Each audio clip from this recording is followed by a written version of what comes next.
Welcome back to AK academy class. AK academy class में आप सभी मित्रों का स्वागत है, वेलकम है। मैं हूं आदित्य और जैसा कि आप सभी जानते हैं कि बीपीएससी 3.0 और एस्टेट एग्ज़ाम जो कि आपके अभी सामने हैं और टीचर की वैकेंसी, तो यहाँ पे हिंदी विषय के लिए यदि आप तैयारी कर रहे हैं, चाहे आपका ग्रेजुएशन में विषय हिंदी रहा है, ठीक है, या फिर आपने किसी भी विषय से भी ग्रेजुएशन किया है, नो मैटर, आप यदि टीचर की वैकेंसी के लिए तैयारी कर रहे हैं और वहाँ पे आपके किसी भी विषय से आप तैयारी कर रहे हैं, तो अगर तैयारी कर रहे हैं तो आपके लिए ये क्लास इम्पोर्टेंट है, क्योंकि जिनका हिंदी नहीं है उनको भी 15 नंबर की हिंदी बनानी ही है, ठीक है। तो इसलिए ये क्लास सबके लिए कॉमन है, ठीक है। और जिनका हिंदी विषय है, जिन्होंने हिंदी से बीएड किया, ग्रेजुएशन किया, बीएड किया, तो उनके लिए ये क्लास सबसे बेहतर है और यहाँ से बेहतर आपको कहीं मिलने वाला नहीं है, क्योंकि इस चैनल पे आपके सिर्फ हिंदी से रिलेटेड वीडियो आपको मिलने वाले हैं, चाहे वो आपका संपूर्ण व्याकरण हो या फिर आपका साहित्य हो। फिलहाल जो अभी हम क्लास लेके आ रहे हैं आपके बीच, वो हिंदी साहित्य का लेके आ रहे हैं, ठीक है। और कल हमारी सेकंड क्लास थी, ये थर्ड क्लास है जो कि हम आपके बीच लेके आए हैं। तो चलिए, यदि आपने अभी तक चैनल को सब्सक्राइब नहीं किया है तो चैनल को सब्सक्राइब कर लेंगे और बेल आइकन को ऑन कर लेंगे अगली वीडियो की सूचना अपने मोबाइल पे सबसे पहले पाने के लिए। ये सारी बात तो आप पहले से जानते हैं। यदि आपको वीडियो पसंद आती है तो लाइक ज़रूर करेंगे, ठीक है, जिसकी वजह से मुझे सहानुभूति मिलेगी कि आप लोगों के लिए जो मैं लेके आ रहा हूँ कंटेंट, वो आपको समझ में आ रहा है, चीज़ें अच्छी लग रही हैं, ठीक है। और चलते हैं, देखते हैं हमारे क्लास का जो पहला सवाल है। यहाँ पे 50 नंबर क्वेश्चन तक मैंने आपको कल करवा दिया था, इसीलिए 51 नंबर क्वेश्चन आज आपको डील करना है। सवाल आपके सामने है, लेखक ऋतुराज ने किस विश्वविद्यालय से एमए किया था? लेखक ऋतुराज, जिसके बारे में हमने कल चर्चा भी की थी, ऋतुराज। चलिए, इस सवाल का जवाब दीजिए। राजस्थान विश्वविद्यालय या फिर दिल्ली विश्वविद्यालय या फिर अजमेर विश्वविद्यालय या बीकानेर विश्वविद्यालय। क्या होगा इस सवाल का सही जवाब? जल्दी से देने की कोशिश कीजिए। और जैसा कि आप सभी जानते हैं कि मैं प्रत्येक सवाल पे थोड़ा सा समय देता हूं, तो यहाँ भी दूंगा 10 सेकंड, ताकि आप लोग सोच करके इस सवाल का जवाब दे पाएँ। वैसे आपको सोचने की ज़रूरत नहीं पड़ती यदि आपने फर्स्ट क्लास देख लिया होता, जो कि मैंने कवियों के बारे में बताया था। पर कोई बात नहीं, यहाँ भी मैं आपको क्लियर डिटेल करवाने वाला हूँ ये क्लास, और यहाँ पे अप्रॉक्स 100 क्वेश्चन मैं आपके बीच लेके आया हूँ। तो इस सवाल का जवाब दीजिए। लेखक ऋतुराज ने किस विश्वविद्यालय से एमए किया था? राजस्थान, अजमेर, दिल्ली या बीकानेर विश्वविद्यालय। इस सवाल का जो सही जवाब होगा जल्द से बताने की कोशिश करेंगे।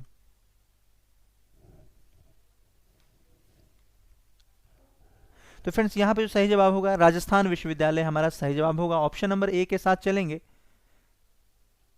ऑप्शन नंबर ए हमारा सही जवाब है। ओके, चलिए अगले सवाल पे आने से पहले मैं थोड़ा सा आपको ऋतुराज के बारे में बता दूं कि ये जो ऋतुराज है ना, लेखक ऋतुराज, इनका जन्म मैंने कल भी बताया था कि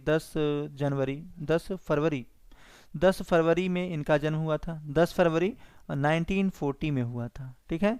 10 फरवरी 1940 में ऋतुराज का जन्म हुआ था और ये राजस्थान के भरतपुर ज़िले में, राजस्थान के भरतपुर, राजस्थान के भरतपुर ज़िले में हुआ था इनका जन्म। ज़िले में जन्म हुआ था, ठीक है, इनका, किनका? ऋतुराज का जन्म, ठीक है। और ऋतुराज से संबंधित कुछ महत्वपूर्ण मैं आपको जो इनकी कृतियां हैं, काव्य कृतियां हो या कहानी संग्रह हो, जो भी हो, मैं आपको सबसे पहले यहाँ पे लिखवाना चाहूँगा कविता संग्रह के बारे में या काव्य संग्रह के बारे में। तो आप यहाँ पे लिखेंगे, सभी लोग कॉपी पेन निकाल लें और लिखना प्रारंभ कर दें। मैं आपको इनकी जो रचनाएं हैं उनको लिखवाने जा रहा हूं, और रचनाओं से संबंधित आपके बीपीएससी 2.0 में आए हैं सवाल, और 3.0 और 4.0 दोनों में आने की पूरी संभावनाएं हैं। और इस बार थोड़ा सा एग्ज़ाम टफ होने वाला है, तो आप इस वीडियो को पूरा देखिए, ठीक है, और अंत तक देखिए, बीच में छोड़ के मत जाइए, क्योंकि यहाँ पे बीच में छोड़ के जाने से आपका ही घाटा होने वाला है, ठीक है। तो वैसे भी 1 घंटे तो आप इधर उधर दे ही लेते हैं, तो क्लास में 1 घंटे देने में क्या दिक्कत है? वैसे ही 1 घंटे की वीडियो होगी भी नहीं, मैं कोशिश करूंगा थोड़ा पहले करवाने की, ठीक है। चलिए, इस मतलब यहाँ पे जो रचना है इनकी, वो पुल पर पानी। आपको याद रखना है कि पहला जो रचना मैं आपको लिखवा रहा हूँ, पुल पर पानी, पुल पर पानी, ये आपको पहली रचना ध्यान में रखना है, इनकी पहली जो रचना है कविता संग्रह वो पुल पर पानी और एक मरण धर्मा, ठीक है, एक मरण धर्मा, एक मरण धर्मा, मरण धर्मा, ये आपको ध्यान में रखना है। और तीसरी जो इनकी रचना है वो है सूरत नीरत, ठीक है, सूरत, एक मिनट, तीसरी जो रचना है इनकी ये है सूरत नीरत, ठीक है, सूरत नीरत, ठीक है, ये इनकी तीसरी रचना। और चौथी लीला अरविंद आपको ध्यान में रखना है, लीला अरविंद, ठीक है, लीला अरविंद, ठीक है, लीला अरविंद चौथी। और पांचवी रचना आप रख सकते हैं ध्यान में, मैं आंग्रिस ध्यान में रख सकते हैं आप, मैं आंग्रिस, ये आप ध्यान में रख सकते हैं।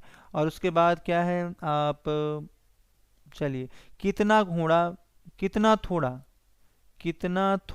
वक्त, कितना थोड़ा वक्त आप ध्यान में रख सकते हैं, ठीक है, कितना थोड़ा वक्त आप ध्यान में रख सकते हैं।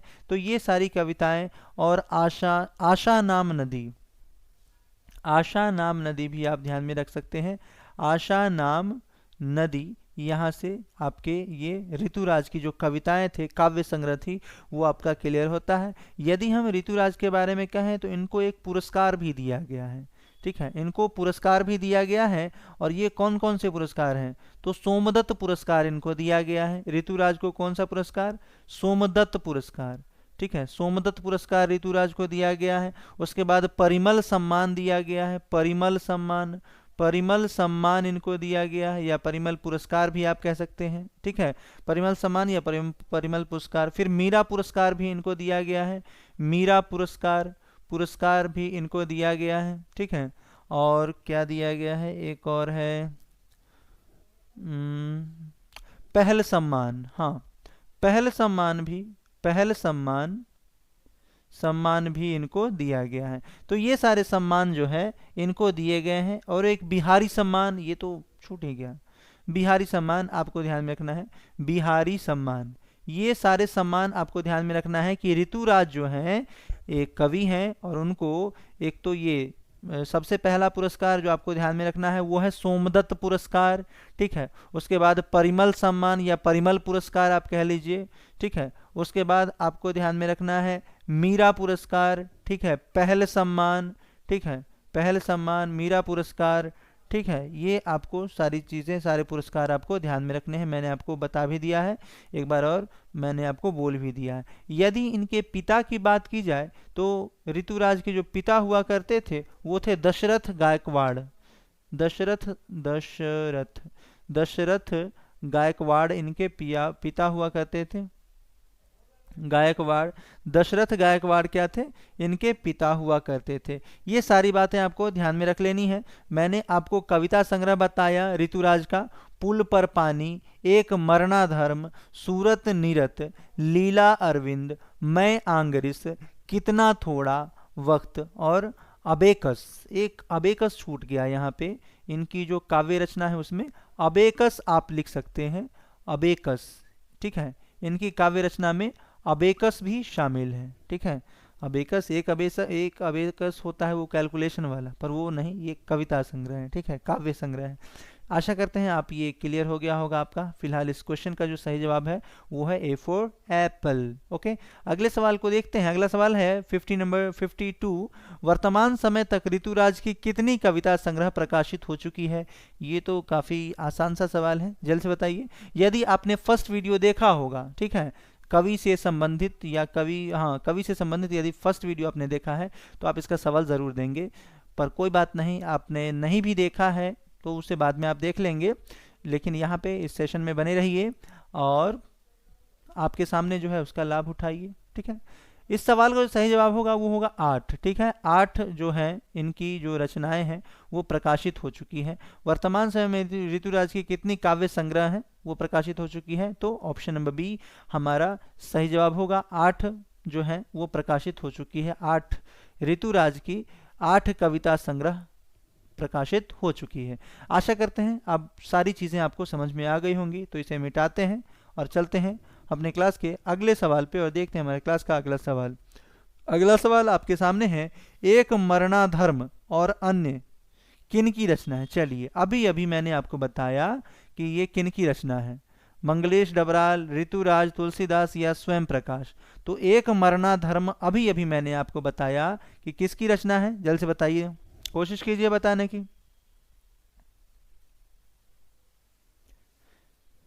चलिए, यहाँ पे एक मरणाधर्म मैंने आपको बताया था कि एक मरणाधर्म किसकी रचना है, तो ऋतुराज की रचना है, यानी कि option number B for Bombay हमारा सही जवाब होगा। यहाँ पे एक मरणाधर्म किसकी रचना है, तो ऋतुराज की रचना है। अभी अभी मैंने आपको बताया था। ऋतुराज की जो रचनाएं थी उनको मैंने अभी लिखवाया था आपको कि सूरत निरत, ठीक है, ऋतुराज की रचनाएं, ठीक है, कविता संग्रह सूरत निरत, पुल पर पानी, एक मरणाधर्म, ठीक है, उसके बाद लीला अरविंद, मैं आंग्रिस, कितना थोड़ा वक्त, अबेकस और आशा नाम नदी। ये सभी जो है किनकी रचनाएं हैं, तो ऋतुराज की है। और यहाँ पे पुरस्कार भी मैंने आपको बताया कि कौन कौन से पुरस्कार ऋतुराज को दिए गए, जैसे सोमदत्त पुरस्कार दिया गया ऋतुराज को, परिमल सम्मान पुरस्कार दिया गया, मीरा पुरस्कार दिया गया, पहल सम्मान पुरस्कार दिया गया, बिहारी पुरस्कार दिया गया। ये सारे पुरस्कार ऋतुराज को दिए गए हैं।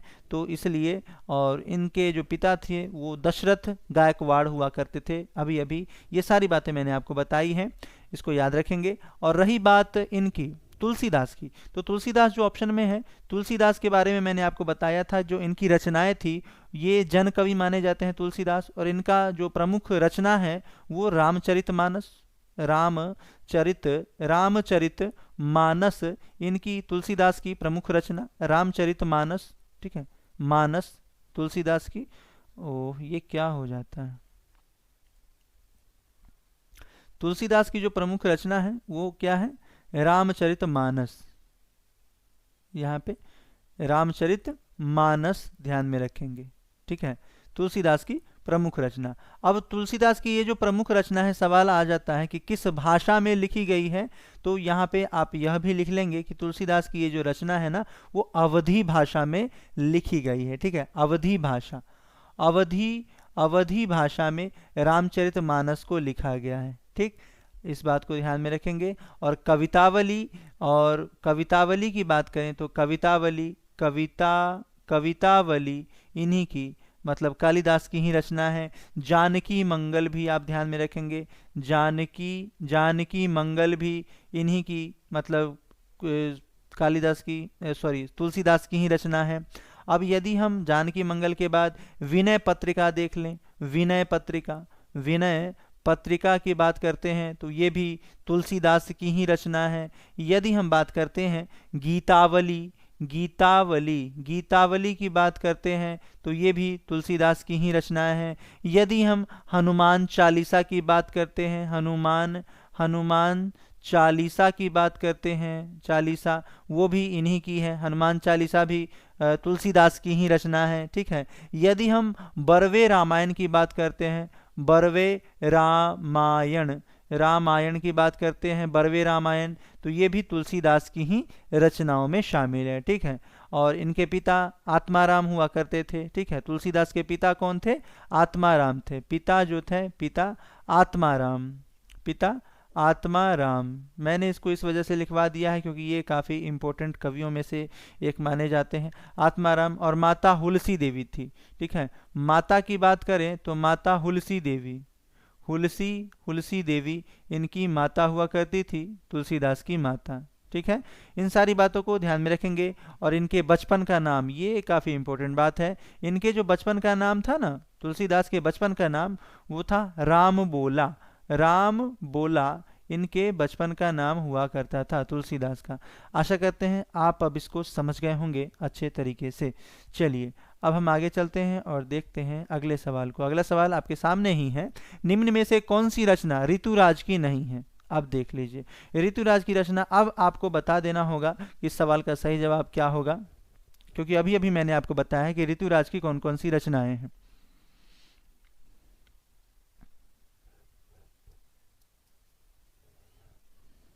सॉरी, रचना नहीं है। यहाँ पे सवाल को ठीक से पढ़ेंगे, कौन सी ऋतुराज की रचना नहीं है यह पूछा गया है।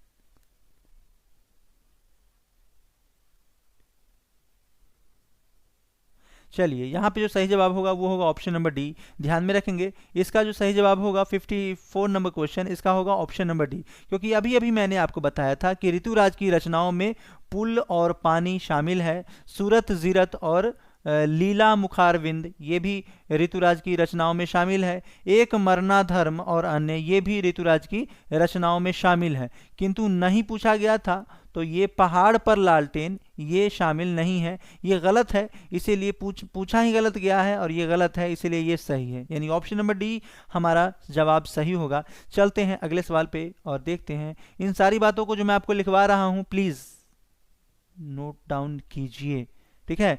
यूं बैठे बैठे देखते रहने से याद नहीं होगा। आप क्या कीजिए कि कॉपी पेन लेके बैठिए और इन सारे क्वेश्चंस को वीडियो को पॉज करके यानी कि रोक करके या तो इसका स्क्रीनशॉट कर सकते हैं या फिर आप इसको लिख सकते हैं। इससे क्या होगा कि जब भी आपको चीज़ें याद नहीं रहेंगी तो एक बार उसे क्या करेंगे, आप देखेंगे तो पुनः वो चीज़ें आपके याद आ जाएंगे, ठीक है। अगले सवाल पे आ चुके हैं हम और अगले सवाल का जवाब दीजिए कि इसका सही जवाब क्या होगा। सवाल है, निम्न में से कौन से पुरस्कार से ऋतुराज को सम्मानित नहीं किया गया। अभी अभी मैंने आपको पुरस्कार सब बताए थे कि कौन कौन से पुरस्कार ऋतुराज को दिया गया था। मीरा पुरस्कार दिया गया था, सोमदत्त पुरस्कार दिया गया था, परिमल पुरस्कार दिया गया था, साहित्य अकादमी पुरस्कार दिया गया था। कौन सा नहीं दिया गया था यह आपसे पूछा गया है, तो जल्द से बताएंगे। ये ऋतुराज से ही संबंधित है, अभी अभी मैंने आपको सारी चीजें बताई भी हैं। और ऋतुराज का जन्म कब हुआ था ये भी आपको बताना है।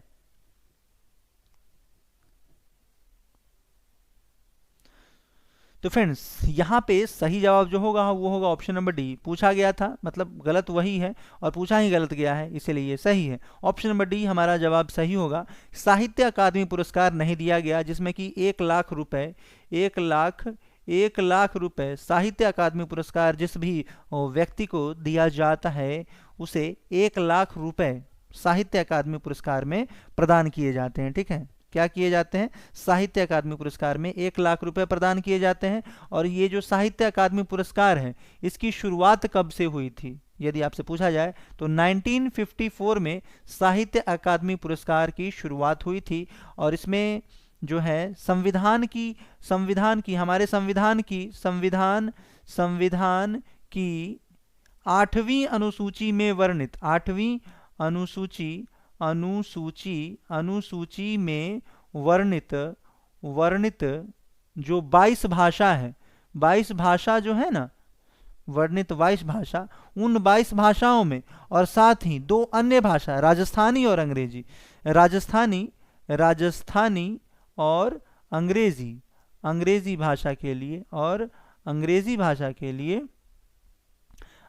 भाषा के लिए दी जाती है। इस बात को भी आपको ध्यान में रखना है कि साहित्य अकादमी पुरस्कार 1954 से प्रदान किया जाता है, जिसमें 1,00,000 रुपए नकद दिए जाते हैं, 1,00,000 नकद रुपए दिए जाते हैं। और साथ ही क्या दिया जाता है, ताम्रपत्र दिया जाता है। प्लस में क्या दिया जाता है, ताम्रपत्र, तो ताम्रपत्र दिया जाता है, ठीक है। ध्यान में रखेंगे इन सारी बातों को। यह पुरस्कार किसे दिया जा सकता है, कोई पूछ दे कि साहित्य अकादमी पुरस्कार आखिर दिया किसको जाता है, तो उस जगह आपको याद रखना है, बातों को समझिए। उस जगह जब भी आपको पूछे कि साहित्य अकादमी पुरस्कार किसे दिया जा सकता है, तो पहला तो ये कि वो भारतीय नागरिक हो। साहित्य अकादमी पुरस्कार उसको दिया जाएगा जो पहला कंडीशन है कि भारतीय नागरिक हो। और दूसरा ये कि संबंधित पुस्तक या रचना का या भाषा साहित्य के क्षेत्र में उसने भाषा या फिर साहित्य के क्षेत्र में उसने उत्कृष्ट योगदान दिए हैं, अपना बेहतर कुछ करके दिखाया हो, तो साहित्य के क्षेत्र में उन्हें ये पुरस्कार दिया जाता है, साहित्य अकादमी पुरस्कार दिया जाता है। और 1,00,000 रुपए इसमें पुरस्कार दिए जाते हैं, जैसा कि मैंने आपको लिखवाया। और संविधान की 8वीं अनुसूची में वर्णित जो 22 भाषा है ना, 22 भाषा हैं, उस भाषाओं के लिए और साथ ही राजस्थानी और अंग्रेजी इन 2 भाषाओं को भी जोड़ दिया जाता है। तो टोटल 24 भाषाओं के लिए यहाँ पे साहित्य अकादमी पुरस्कार नॉमिनेट किया जाता है या नामित किया जाता है। और 1954 से ये साहित्य अकादमी पुरस्कार दिया जा रहा है, जिसमें 1 लाख रुपए नगद और ताम्रपत्र दिए जाते हैं विजेता को। आशा करते हैं आप समझ गए होंगे। और ये जो आप देख रहे हैं मीरा पुरस्कार, इन्हें ऋतुराज को मिला था। सोमदत्त पुरस्कार भी मैंने बोला कि मिला था। परिमल पुरस्कार भी मैंने आपको बोला था कि मिला था ऋतुराज को। और साथ ही साथ इन्हें मीरा पुरस्कार, परिमल पुरस्कार, सोमदत्त पुरस्कार और साथ ही साथ पहल सम्मान पुरस्कार भी मिला था। इन 3 पुरस्कार के अलावा पहल सम्मान पुरस्कार भी आपको ध्यान में रखना है। पहल सम्मान और साथ ही बिहारी सम्मान भी ध्यान में रखना है। बिहारी सम्मान और पहल सम्मान भी इनको दिया गया था ऋतुराज को। तो ये 5 सम्मान आपको ध्यान में रखना है। मीरा पुरस्कार, सोमदत्त पुरस्कार, परिमल पुरस्कार, पहल पुरस्कार और बिहारी पुरस्कार, इनको ऋतुराज को दिया गया था। ठीक है, अगला सवाल आपके सामने है, ऋतुराज का जन्म कब हुआ था? 1940, 1946, 1942 या फिर 1948? जल्दी से इस सवाल का जवाब दीजिए। क्या होगा इस सवाल का सही जवाब? तो फ्रेंड्स, यहाँ पे ऋतुराज का जो जन्म हुआ था वो 1940 में हुआ था, 1940 में हुआ था। ऑप्शन नंबर ए, विकल्प ए हमारा सही जवाब होगा। ए फॉर एप्पल की बात हो रही है। A for Apple, A for America भी आप कह सकते हैं। चलिए चलते हैं अगले सवाल पे और देखते हैं हमारे क्लास का अगला सवाल। अगला सवाल आपकी स्क्रीन पे है। आपको बताना है कि कवि मंगलेश डबराल का जन्म कहाँ हुआ था? जल्दी से बताएंगे। टिहरी, गढ़वाल या नैनीताल या बेनीपुर या फिर देहरादून? और फिर अगला सवाल है 58 नंबर की मंगलेश डबराल का जन्म कब हुआ था? तो सबसे पहले आप बताइए कि मंगलेश डबराल का जन्म कहाँ हुआ था? टिहरी, गढ़वाल, नैनीताल, बेनीपुर या देहरादून? जल्द से कोशिश करेंगे बताने की इसका सही जवाब क्या होगा।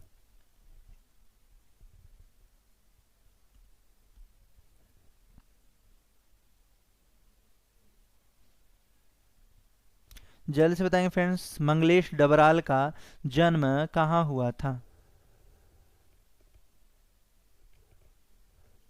तो फ्रेंड्स, यहाँ पे जो सही जवाब होगा टिहरी गढ़वाल, ध्यान में रखना है।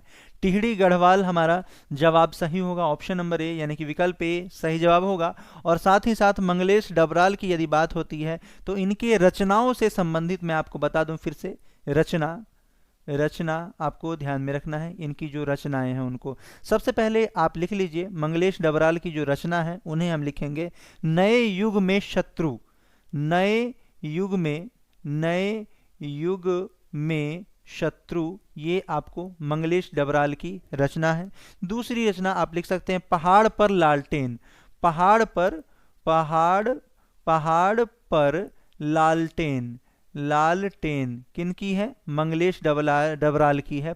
नए युग के शत्रु, दूसरा पहाड़ पर लालटेन, और तीसरा यदि मैं आपको लिखवाऊं तो आवाज भी एक जगह है।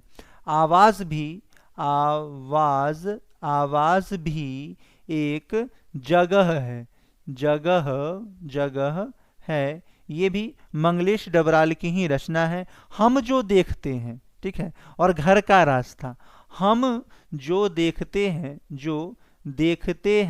ठीक है, और साथ ही घर का रास्ता भी आपको याद में रखना है। तो आप लोग को याद ही होगा आपके घर का रास्ता कहाँ है।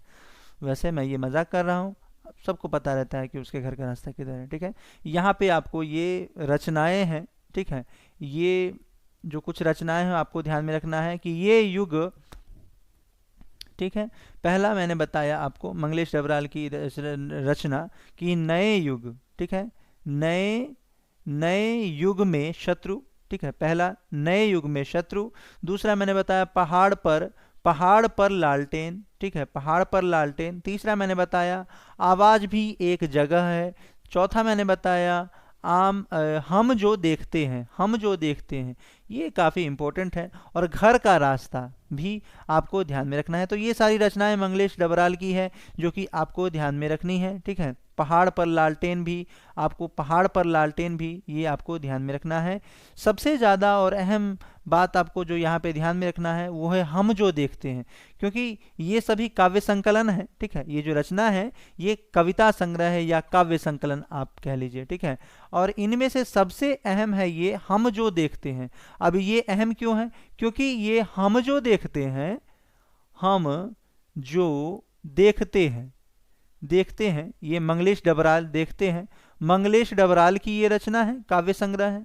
इसमें इन्हें क्या मिला है कि साहित्य अकादमी पुरस्कार मिला है। ठीक है, पुरस्कार साहित्य अकादमी पुरस्कार, साहित्य अकादमी पुरस्कार, अकादमी पुरस्कार इनको मिला है। इसी में हम जो देखते हैं, ठीक है, हम जो देखते हैं उसके लिए इन्हें मंगलेश डबराल को साहित्य अकादमी पुरस्कार मिला है। ठीक है, सवाल था यहाँ पे मंगलेश के कवि मंगलेश डबराल का जन्म कहाँ हुआ था? तो टिहरी बांध, Tehri Garhwal, option number A सही जवाब होगा। और हम जो देखते हैं ये काव्य संग्रह है मंगलेश डबराल की, इन्हीं के इसी में इन्हें साहित्य अकादमी पुरस्कार मिला है। और साहित्य अकादमी पुरस्कार मैंने अभी अभी आपको बताया कि इसमें 1 लाख रुपए नगद दिए जाते हैं विजेता को, और साथ ही एक ताम्रपत्र दिया जाता है। यहाँ पे एक बात और आपको ध्यान में रखना है कि 1 लाख रुपए और ताम्रपत्र जो दिए जाते हैं उसमें जो 22 संविधान की 8वीं अनुसूची में जो 22 भाषाएं वर्णित हैं उन 22 भाषाओं के लिए दिया जाता है। ठीक है, और साथ ही वो जो 22 भाषाएं हैं उन 22 भाषाओं के अलावा राजस्थानी और अंग्रेजी भाषा के लिए भी यहाँ पे राजस्थानी और अंग्रेजी भाषा को भी उसमें शामिल कर लीजिए, क्योंकि उसको भी यहाँ पे शामिल किया जाता है। तो राजस्थानी और अंग्रेजी भाषा भी इसमें शामिल होती है। तो कुल मिलाकर के 24 भाषाओं में ये साहित्य अकादमी पुरस्कार दिया जाता है। मैंने अभी अभी आपको बताया कि 24 भाषाओं का जिक्र जो मतलब हम कर रहे हैं ये किसे दिया जाएगा? ये 24 भाषाओं में जो उत्कृष्ट योगदान करेंगे उनको दिया जाएगा। सबसे पहली बात कि वो भारतीय होने चाहिए। ठीक है, और दूसरी बात ये कि उन्हें इन 22 भाषाओं में से किसी एक भाषाओं में उन्होंने साहित्यिक क्षेत्र में कुछ उत्कृष्ट योगदान दिया हो, कुछ ऐसी रचनाओं का निर्माण किया हो जिनके लिए उन्हें क्या दिया जाता है? नामित किया जाता है साहित्य अकादमी पुरस्कार के लिए। ठीक है, अगला सवाल आपके सामने है, मंगलेश डबराल का जन्म कब हुआ था? यह आपको बताना है, जल्द से बताने की कोशिश कीजिए। Manglesh Dabral, option number first है 1945, सेकंड 1952, थर्ड 1948, फोर्थ 1943। जल्दी से बताने की कोशिश करेंगे कि इस सवाल का सही जवाब क्या होगा। और इस प्रकार से सही जवाब देने वाले विजेता को मिलते हैं अगले सवाल का जवाब देने का मौका। ये कोई बात नहीं हुई, अगले सवाल पे तो वैसे भी हम आने वाले हैं। ठीक है, जल्दी से इस सवाल का जवाब दीजिए। तो फ्रेंड्स यहाँ पे Manglesh Dabral, option number C यानी कि 1948, C for cat, cat means बिल्ली। ठीक है, ध्यान में रखना है कि मंगलेश डबराल का जो जन्म हुआ था वो 1948 में हुआ था। 1948 में मंगलेश डबराल का जन्म हुआ था और इन्हें टिहरी गढ़वाल इनका जो जन्म स्थान है वो, और इन्हें साहित्य अकादमी पुरस्कार दिया गया था। ये सारी बातें आपको ध्यान में रखनी है। और साहित्य अकादमी पुरस्कार 22 कुल 24 भाषाओं में दिया जाता है, ये बात भी आपको ध्यान में रखना है। इस प्रकार से अगले सवाल पे आते हैं। अगला सवाल आपके सामने है, आपको इस सवाल का सही जवाब करना है। इस सवाल का सही जवाब क्या होगा? सवाल है, मंगलेश डबराल को शिक्षा की प्राप्ति कहाँ से हुई थी? देहरादून, पांडीगढ़वाल या फिर नैनीताल या दिल्ली? जल्दी से बताएंगे इस सवाल का सही जवाब क्या होगा। जैसा कि आप सभी जानते हैं कि यदि आपको क्लास पसंद आ रही है तो आप क्लास को सब्सक्राइब कर सकते हैं, और यदि आपको चीज़ें समझ में आ रही हैं तो इसके लिए आप अपना पॉजिटिव रिस्पांस के रूप में वहां पे लाइक का बटन है, आप लाइक का बटन दबा सकते हैं। सवाल है, मंगलेश डबराल को शिक्षा की प्राप्ति कहां से हुई थी? देहरादून, पांडीगढ़वाल, नैनीताल या दिल्ली? जल्दी से इस सवाल का सही जवाब देने की कोशिश करेंगे। तो फ्रेंड्स यहाँ पे इस सवाल का जो सही जवाब होगा देहरादून होगा, यानी विकल्प प्रथम हमारा सही जवाब होगा। विकल्प प्रथम यानी ए फॉर एप्पल भी होता है, ए फॉर अमेरिका भी होता है, आपका जो चॉइस है आप याद रख सकते हैं, ए फॉर एप्पल। यानी मंगलेश डबराल को शिक्षा की प्राप्ति देहरादून में हुई थी। अगला सवाल आपके सामने है, मंगलेश डबराल ने किस पत्रिका में काम नहीं किया? अमृत प्रभात, सहारा समय या जनसत्ता या फिर इतवारी पत्रिका? जल्दी से बताने की कोशिश करेंगे कि इसका सही जवाब क्या होगा। मैंने आपको बताया भी है कि इनकी जो रचनाएं हैं ना, वो रचनाएं मैंने आपको बताया था कि नए युग में शत्रु, पहली रचना। दूसरी रचना मैंने आपको बताया था पहाड़ पर लालटेन। तीसरी रचना मैंने आपको बताया था घर का रास्ता। चौथी रचना मैंने आपको बताया था हम जो देखते हैं। और पांचवा मैंने बताया था आवाज भी एक जगह होती है। लेकिन इसमें सबसे ज़्यादा जो महत्वपूर्ण रहा वो रहा मंगलेश डबराल का हम जो देखते हैं। और ये महत्वपूर्ण इसलिए रहा क्योंकि इन्हें इस हम जो देखते हैं के लिए साहित्य अकादमी पुरस्कार दिया गया, जिसमें 1,00,000 रुपए और साथ ही ताम्रपत्र दिए जाते हैं। इस सवाल का फिलहाल 60 नंबर क्वेश्चन का आंसर जो होगा वो होगा इतवारी पत्रिका में इन्होंने काम नहीं किया था। ऑप्शन नंबर डी, यानी D4 doggy. D4 doggy. Doggy means कुत्ता। ओके, चलते हैं अगले सवाल पे आते हैं और देखते हैं हमारे क्लास का अगला सवाल क्या है। फिलहाल मैं इसे मिटा दूं और चलिए अगले सवाल पे। अगला सवाल आपके स्क्रीन के सामने है, आपको बताना है इस सवाल का सही जवाब क्या होगा। सही जवाब देने वाले को आज 10 रुपये उपहार के रूप में गूगल पे पर भेजे जाएंगे। आप लोग कमेंट में अपना नाम ज़रूर लिख करके भेजिएगा और साथ में फ़ोन नंबर भी आप भेज सकते हैं। चलिए 10 रुपये, ठीक है। चलिए, मंगलेश डबराल ने जनसत्ता अखबार में साहित्य संपादक का पद कब संभाला था, यह आपको बताना है। सन 1986 में, सन 1983 में, सन 1979 में या फिर सन 1994 में। मैं आपको बता दूं कि इसका सही जवाब क्या होगा। नहीं, पहले आप कोशिश कीजिए। चलिए सवाल का सही जवाब दीजिए। मंगलेश डबराल ने जनसत्ता अखबार में साहित्य संपादक का पद कब संभाला था, यह आपको बताना है।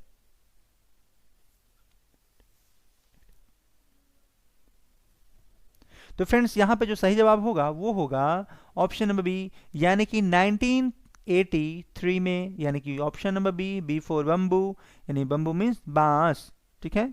चलिए थोड़ी बहुत अंग्रेजी भी आप सीख लीजिए हिंदी के साथ। चलिए यहाँ पे मंगलेश डबराल ने जनसत्ता अखबार में साहित्य संपादक का पद कब संभाला था, तो 1983 में संभाला था, इसीलिए ऑप्शन नंबर बी हमारा सही जवाब है। निम्न में से अगला सवाल 62 नंबर क्वेश्चन, निम्न में से कौन सी कविता मंगलेश डबराल की है। पहाड़ पर लालटेन, अभी अभी मैंने आपको बताया था कि कविता संग्रह या काव्य संग्रह, अभी अभी मैंने आपको बताया था, तो यहां मिस्टेक नहीं होना चाहिए। यदि मिस्टेक हुआ तो फिर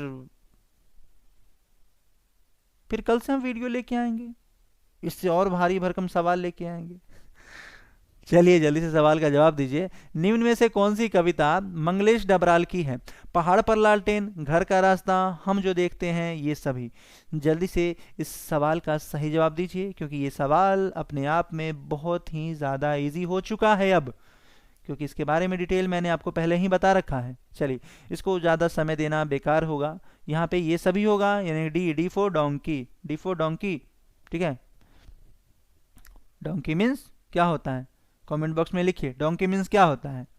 चलिए पहाड़ पर लालटेन मैंने बताया था कि मंगलेश डबराल की रचना है। घर का रास्ता मंगलेश डबराल की रचना है। हम जो देखते हैं मंगलेश डबराल की रचना है। और हम जो देखते हैं के लिए ही मंगलेश डबराल को 1,00,000 रुपए और ताम्रपत्र दिए गए, यानी कि साहित्य अकादमी पुरस्कार दिया गया। मैंने अभी अभी आपको बताया कि साहित्य अकादमी पुरस्कार 24 भाषाओं में दिया जाता है।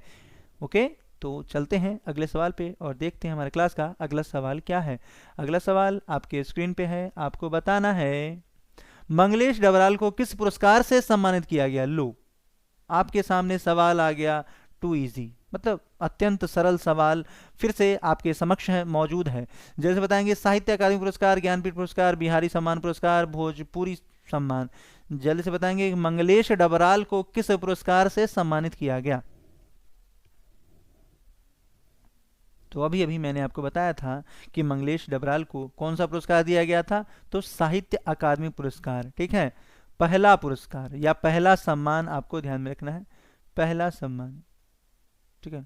इनको पहला सम्मान दिया गया और किसके लिए दिया गया था, अभी अभी मैंने आपको बताया था कि किस, ये जो मंगलेश डबराल को दिया गया ये इनकी किस रचना के लिए या किस कविता के लिए दिया गया।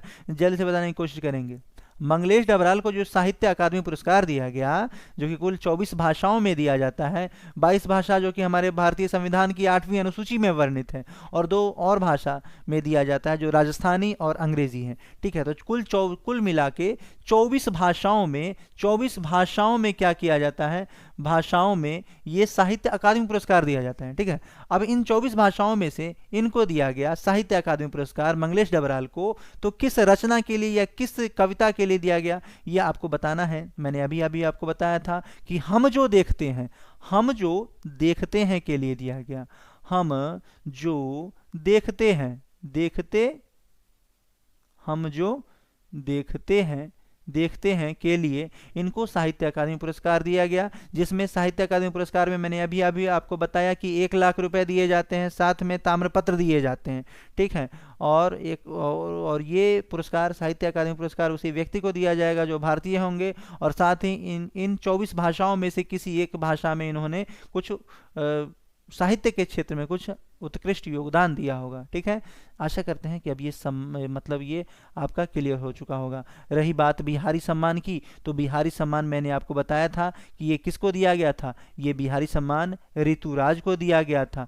बिहारी सम्मान ऋतुराज को दिया गया था बिहारी सम्मान। ठीक है, ध्यान में रखना है। चलिए अगला सवाल आपके सामने है, महावीर प्रसाद द्विवेदी का जन्म कब हुआ था। 1865, 1864, 1863 या फिर 1878। जल्द से कोशिश करेंगे बताने की महावीर प्रसाद द्विवेदी का जन्म कब हुआ था। और फ्रेंड्स, अभी तक में सेशन में यदि आप लोग बने हुए हैं तो प्लीज़ आप सभी से रिक्वेस्ट है, एक बार इस वीडियो को अपने सभी मित्रों के पास और सभी सोशल मीडिया प्लेटफॉर्म पे एक बार मेरे कहने पे शेयर कीजिए, ताकि ज़्यादा से ज़्यादा लोग जुड़ पाएँ और चीज़ें जो मैं आपके बीच लेके आ रहा हूँ और बेहतर तरीके से और चीज़ों को मैं सरल बनाने की कोशिश करूं और बेहतर तरीके से लेकर के आऊं। तो इतना मैं आपके लिए करूंगा, लेकिन थोड़ा सा आप लोग सपोर्ट कीजिए कि इसको वीडियो को थोड़ा सा फैलाइए, ताकि और भी लोग जुड़ सकें इस चैनल से और भी लोगों को लाभ मिल सके। ठीक है, तभी मेरे यहाँ पे इस चैनल पे आने का कुछ अर्थ बनता है, अन्यथा चैनल पे तो मतलब यूट्यूब पे तो बहुत सारे लोग हैं जो पढ़ा रहे हैं। ठीक है, तो थोड़ा सा आप लोग इतना कीजिए। ठीक है, तो चलिए इस सवाल का जो सही जवाब होगा, सही जवाब यानी कि महावीर की बात हो रही है, महावीर प्रसाद द्विवेदी का जन्म पूछा गया है आपसे, तो इसका जो सही जवाब होगा क्या होगा। चलिए, महावीर प्रसाद द्विवेदी का जो जन्म हुआ था वो 1864 में हुआ था। 1864 यानी कि ऑप्शन नंबर बी हमारा सही जवाब होगा। महावीर प्रसाद द्विवेदी का जन्म 1864 में हुआ था, ध्यान में रखेंगे। और यदि महावीर प्रसाद द्विवेदी की बात आ ही गई है तो थोड़ा बहुत इनके बारे में भी हम जान लें। ठीक है, महावीर प्रसाद द्विवेदी की बात आ ही गई है तो हम थोड़ा बहुत इनके बारे में भी थोड़ा जान लें कि ये क्या थे, मतलब इनके बारे में थोड़ा सा जान लें कि इनकी जो रचनाएं हैं ना वो काफ़ी मतलब सब जो भी कवि रहे हैं उनकी रचनाओं को आप ज़रूर देखें। ठीक है, रचनाएं बहुत महत्वपूर्ण होती हैं, क्योंकि आपके रचनाओं से संबंधित सवाल आपके बीपीएससी 3.0 या फिर एस्टेट की परीक्षा या फिर बीपीएससी 4.0 जो भी आप देने जा रहे हैं उसमें आपको ये क्लास काफ़ी हेल्पफुल होने वाली है। तो जो रचनाएं मैं लिखवा रहा हूं उसको आप ज़रूर अपने कॉपी में लिखिए। ठीक है, चलिए सबसे पहले जो हम लिखवाने वाले हैं वो है नाट्य शास्त्र। इनकी जो पहली रचना मैं आपको लिखवा रहा हूं वो है नाट्य शास्त्र। ठीक है, अब ये नाट्य शास्त्र इनकी पहली रचना। ठीक है, दूसरी रचना आप लिख सकते हैं हिंदी भाषा की उत्पत्ति। ठीक है, हिंदी भाषा की उत्पत्ति। ठीक है, हिंदी भाषा की उत्पत्ति। ठीक है, अब यदि मैं तीसरी लिखवा दूं तो संपत्ति शास्त्र आपको ध्यान में रखना है, संपत्ति शास्त्र। ठीक है, ये इनकी तीसरी रचना है। और चौथी रचना आप लिख सकते हैं चौथी रचना क्या थी, चलिए विक्रमांक देव आप ध्यान में रखेंगे। विक्रमांक देव आपको ध्यान में रखना है, इनकी चौथी रचना। ठीक है, इस प्रकार से चारों रचना आपको ध्यान में रखना है। और ये इनकी जो पुस्तक है, ये सारी पुस्तकों का नाम है इनका, मतलब महावीर प्रसाद द्विवेदी की ये सारे पुस्तक का नाम है। ठीक है, पुस्तक का नाम। ठीक है, पुस्तक का ये सब नाम है जो मैंने आपको लिखवाया है। जैसे नाट्य शास्त्र, हो सकता है आपसे इसकी तिथि पूछ ले कि नाट्य शास्त्र कब लिखा गया, तो 1904 में लिखा गया नाट्य शास्त्र। ठीक है, 1904 में लिखा गया। यदि हिंदी भाषा की उत्पत्ति पूछे तो हिंदी भाषा की उत्पत्ति 1907 में लिखा गया। ठीक है, हिंदी भाषा की उत्पत्ति जो है 1907 में लिखा गया है। ठीक है, यदि आपसे पूछे संपत्ति शास्त्र आपसे पूछे कि कब लिखा गया, तो संपत्ति शास्त्र के बारे में आप कहेंगे ये 1907। हाँ, तो हिंदी भाषा की उत्पत्ति भी 1907 और संपत्ति शास्त्र भी 1907 में लिखा गया, महावीर प्रसाद द्विवेदी के द्वारा रचना। और ठीक विक्रमांक देव की यदि हम बात करते हैं तो विक्रमांक देव विक्रमांक देव चरित चर्चा विक्रमांक देव चरित चर्चा इनकी किताब का पूरा नाम है ये, और ये 1907 में ये भी लिखा गया। ठीक है, 1907 में ही ये भी पूरा हुआ था। ठीक है, आशा करते हैं कि अब आप लोग समझ गए होंगे कि क्या कुछ याद करना है। सबसे पहले कवि के बारे में और उनकी रचनाओं के बारे में। रचना तो आपको मस्ट है, मतलब रचना से संबंधित आपके बीपीएससी में सवाल पूछे ही जाते हैं कि निम्नलिखित रचनाओं को उनके कवियों से मिलाएं, ठीक है, या मिलान करें। तो रचनाओं को मैं आपको डिटेल बता ही रहा हूं कि आपको याद कर लेना है। एक बार और मैं आपको बोल दूं कि महावीर प्रसाद द्विवेदी का जो जन्म हुआ था 1864 में हुआ था, ये ऑप्शन नंबर बी हमारा सही है। साथ ही इनकी जो कविता मतलब पुस्तक है, इनकी पुस्तक का नाम है नाट्य शास्त्र, जो कि 1904 में है। महावीर प्रसाद द्विवेदी का जो पहली पुस्तक है वो नाट्य शास्त्र 1904, और दूसरी पुस्तक हिंदी भाषा की उत्पत्ति, तीसरी पुस्तक संपत्ति शास्त्र वो भी 1907, और विक्रमांक देव ये भी 1907 में ही। तो 3-4 पुस्तकें हैं, उनको ध्यान में रखना, कोई ज़्यादा तोप नहीं है, आपको याद रह सकता है। ठीक है, चलते हैं अगले सवाल पे और देखते हैं अगला सवाल। उससे पहले आप इसका स्क्रीनशॉट कर सकते हैं या फिर इसे मेरे साथ ही जब मैं बोल रहा होता हूँ आप लिख लिया कीजिए। चलते हैं अगले सवाल पे और देखते हैं हमारे क्लास का अगला सवाल क्या होने वाला है। अगला सवाल काफी तड़कता भड़कता सा आपके सामने है। आपको बताना है महावीर प्रसाद द्विवेदी का जन्म कहाँ हुआ था, यह आपको बताना है। आपके सामने 4 विकल्प दिए गए हैं, उत्तर प्रदेश, बिहार, मध्य प्रदेश या दिल्ली। जल्द से सवाल का जवाब देंगे। महावीर प्रसाद द्विवेदी का जन्म कहाँ हुआ था? उत्तर प्रदेश में हुआ था, बिहार में हुआ था, या मध्य प्रदेश में हुआ था, या फिर दिल्ली में हुआ था। जल्दी से कोशिश करेंगे बताने की कि महावीर प्रसाद द्विवेदी का जन्म कहाँ हुआ था। तो चलिए, इस सवाल का जो सही जवाब होगा वो होगा उत्तर प्रदेश यानी कि यूपी। महावीर प्रसाद द्विवेदी का जन्म यूपी में हुआ था। ऑप्शन नंबर फर्स्ट हमारा सही जवाब होगा। ए फॉर एप्पल की बात हो रही है। और अभी अभी मैंने जो आपको बताए हैं बातें, उसको भी ध्यान में रखना है कि महावीर प्रसाद की 3-4 पुस्तकों के नाम जो मैंने आपको बताए हैं, जैसे कि नाट्य शास्त्र मैंने बताया, नाट्य शास्त्र बताया मैंने, नाट्य शास्त्र जो कि 1904 में लिखा गया। मैंने आपको बताया है हिंदी भाषा की उत्पत्ति, हिंदी भाषा की उत्पत्ति भी इन्हीं की रचना है, जो कि 1907 में पूरी हुई। संपत्ति शास्त्र भी आपको ध्यान में रखना है, संपत्ति शास्त्र भी आपको ध्यान में रखना है, जो कि 1907 में लिखी गई। आपको विक्रमांक देव भी याद रखना है, विक्रमांक देव भी ध्यान में रखना है, ये भी 1907 में ही लिखी गई है। ठीक है, ये सभी के सभी नाट्य शास्त्र, हिंदी भाषा की उत्पत्ति, संपत्ति शास्त्र, विक्रमांक देव और ये नाट्य शास्त्र याद रखना है। आपको याद रखना ही होगा, याद हो चाहे ना हो, क्योंकि आपके परीक्षा में पूछे जाएंगे और यही आपके रिजल्ट को निर्धारित करेंगे। ठीक है, तो याद रखेंगे इसको। ठीक है, ये सारी की सारी किताबें हैं जो महावीर प्रसाद द्विवेदी के द्वारा रचित हैं या लिखी गई हैं। ओके, और इनका जन्म मैंने आपको बताया नहीं बताया, चलिए बता देते हैं। इनका जो महावीर प्रसाद का जो जन्म हुआ था वो 1864 में हुआ था। बताया तो था मैंने, पहले सवाल में ही बताया था कि पूरी तिथि आपको बता दूं कि 9 मई आपको ध्यान में रखना है। 9 मई 1864 को इनका जो है जन्म हुआ था। ठीक है, और दौलतपुर गांव रायबरेली में हुआ था। ठीक है, बरेली में इनका जन्म हुआ था, दौलतपुर गांव में। ठीक है, रायबरेली दौलतपुर गांव में 9 मई 1864 को महावीर प्रसाद द्विवेदी का जन्म हुआ। यदि मृत्यु आपसे पूछ दिया जाए कि महावीर प्रसाद जी का मृत्यु कब हुआ, तो मृत्यु भी आपको ध्यान में रख लेना है। 21 दिसंबर आपको ध्यान में रखना है, 21 दिसंबर 1938 यानी कि 1938 में रायबरेली में ही इनका निधन हो गया, देहावसान हो गया। रायबरेली बरेली में ही, रायबरेली में ही इनका निधन हो गया। ठीक है, ये सारी बातें आपको ध्यान में रखना है। यदि महावीर प्रसाद द्विवेदी की बात आती है तो यहाँ पे आपको क्या करना है, कुछ निबंध संग्रह भी आपको ध्यान में रख लेना है।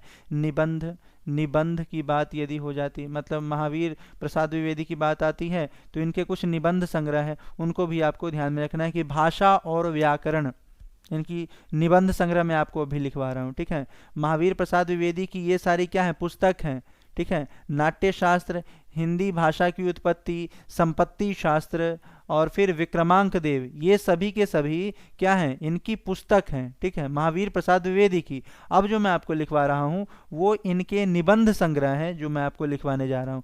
भाषा और व्याकरण। ठीक है, भाषा और व्याकरण। ठीक है, व्याकरण आपको ध्यान में रखना है। व्याकरण, भाषा और व्याकरण, इनकी पहली मतलब आपको लिख लीजिए। संपत्ति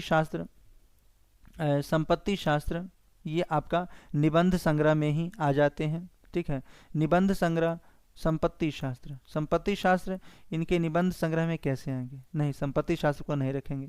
ठीक है,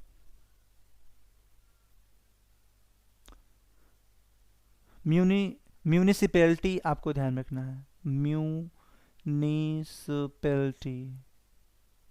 ठीक है, म्यूनिसिपैलिटी आपको ध्यान में रखना है, इनके ही निबंध संग्रह है। ठीक है, म्यूनिसिपैलिटी। या फिर इसके बाद आत्मनिवेदन भी आपको ध्यान में रखना है। आत्मनिवेदन आपको ध्यान में रखना है। आत्मनिवेदन इनकी ही रचना है। ठीक है, और बस यही है। हाँ, रसज्ञ रंजन। ठीक है, रसज्ञ रंजन आपको ध्यान में रखना है। तो ये कुछ निबंध संग्रह थे जो भाषा और व्याकरण। ठीक है, दूसरा म्यूनिसिपैलिटी और फिर आत्मनिवेदन और फिर रसज्ञ रंजन, ये 4 निबंध संग्रह आपको ध्यान में रखना है। ठीक है, और आशा करते हैं अब ये क्लियर हो गया होगा, ये क्वेश्चन 65। अगले सवाल पे आते हैं। महावीर प्रसाद द्विवेदी किस प्रसिद्ध साहित्यिक पत्रिका के संपादन से जुड़े हुए हैं, यह आपको बताना है। सरस्वती, लक्ष्मी, कुसुम या पार्वती। जल्दी से कोशिश करेंगे इस सवाल का सही जवाब देने की। तो महावीर प्रसाद द्विवेदी किस प्रसिद्ध साहित्यिक पत्रिका के संपादन से जुड़े हुए थे, इस सवाल का सही जवाब क्या होगा, जल्दी से कोशिश करेंगे बताने की।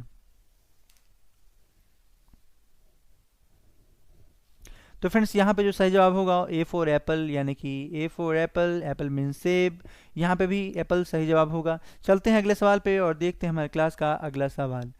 इससे पहले आप इसका स्क्रीनशॉट कर सकते थे, नहीं किया है तो आप इसे साथ में ही क्या करेंगे, लिख लिया करेंगे। चलिए अगले सवाल पे हम आ गए हैं और अगला सवाल आपके स्क्रीन पे आपको बताना है। महावीर प्रसाद द्विवेदी किस प्रसिद्ध साहित्यिक पत्रिका के संपादन से जुड़े गए, सरस्वती, कुसुम, लक्ष्मी या पार्वती। जल्द से इस सवाल का सही जवाब देने की कोशिश करेंगे। महावीर प्रसाद द्विवेदी किस प्रसिद्ध साहित्यिक पत्रिका के संपादन से जुड़े गए थे, सरस्वती, कुसुम या लक्ष्मी या पार्वती।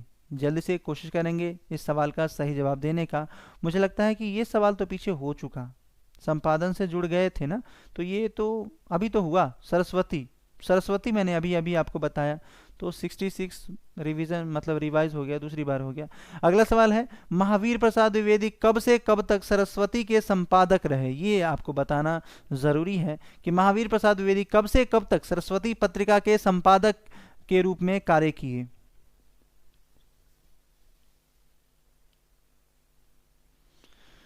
और यदि अभी तक आप इस चैनल में बने हुए हैं तो चैनल को आप सब्सक्राइब कर सकते हैं, बेल आइकन को ऑन कर सकते हैं, और चीज़ें आपको समझ में आ रही हैं तो आप अपना पॉजिटिव रिएक्शन, जो लाइक का बटन है, उसको ज़रूर दबाएं। ठीक है, यहाँ पे इस सवाल का जो सही जवाब होगा वो होगा ऑप्शन नंबर सी, यानी कि सी फॉर कैट। यहाँ पे ए फॉर एप्पल, ध्यान में रखेंगे, सी फॉर कैट होता है, ए फॉर एप्पल होता है।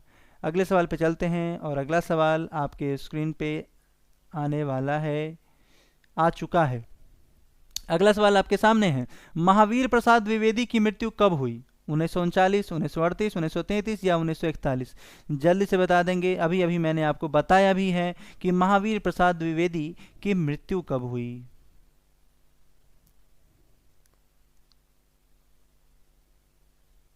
मैंने अभी अभी जन्म भी बताया है और मृत्यु के बारे में भी बताया है।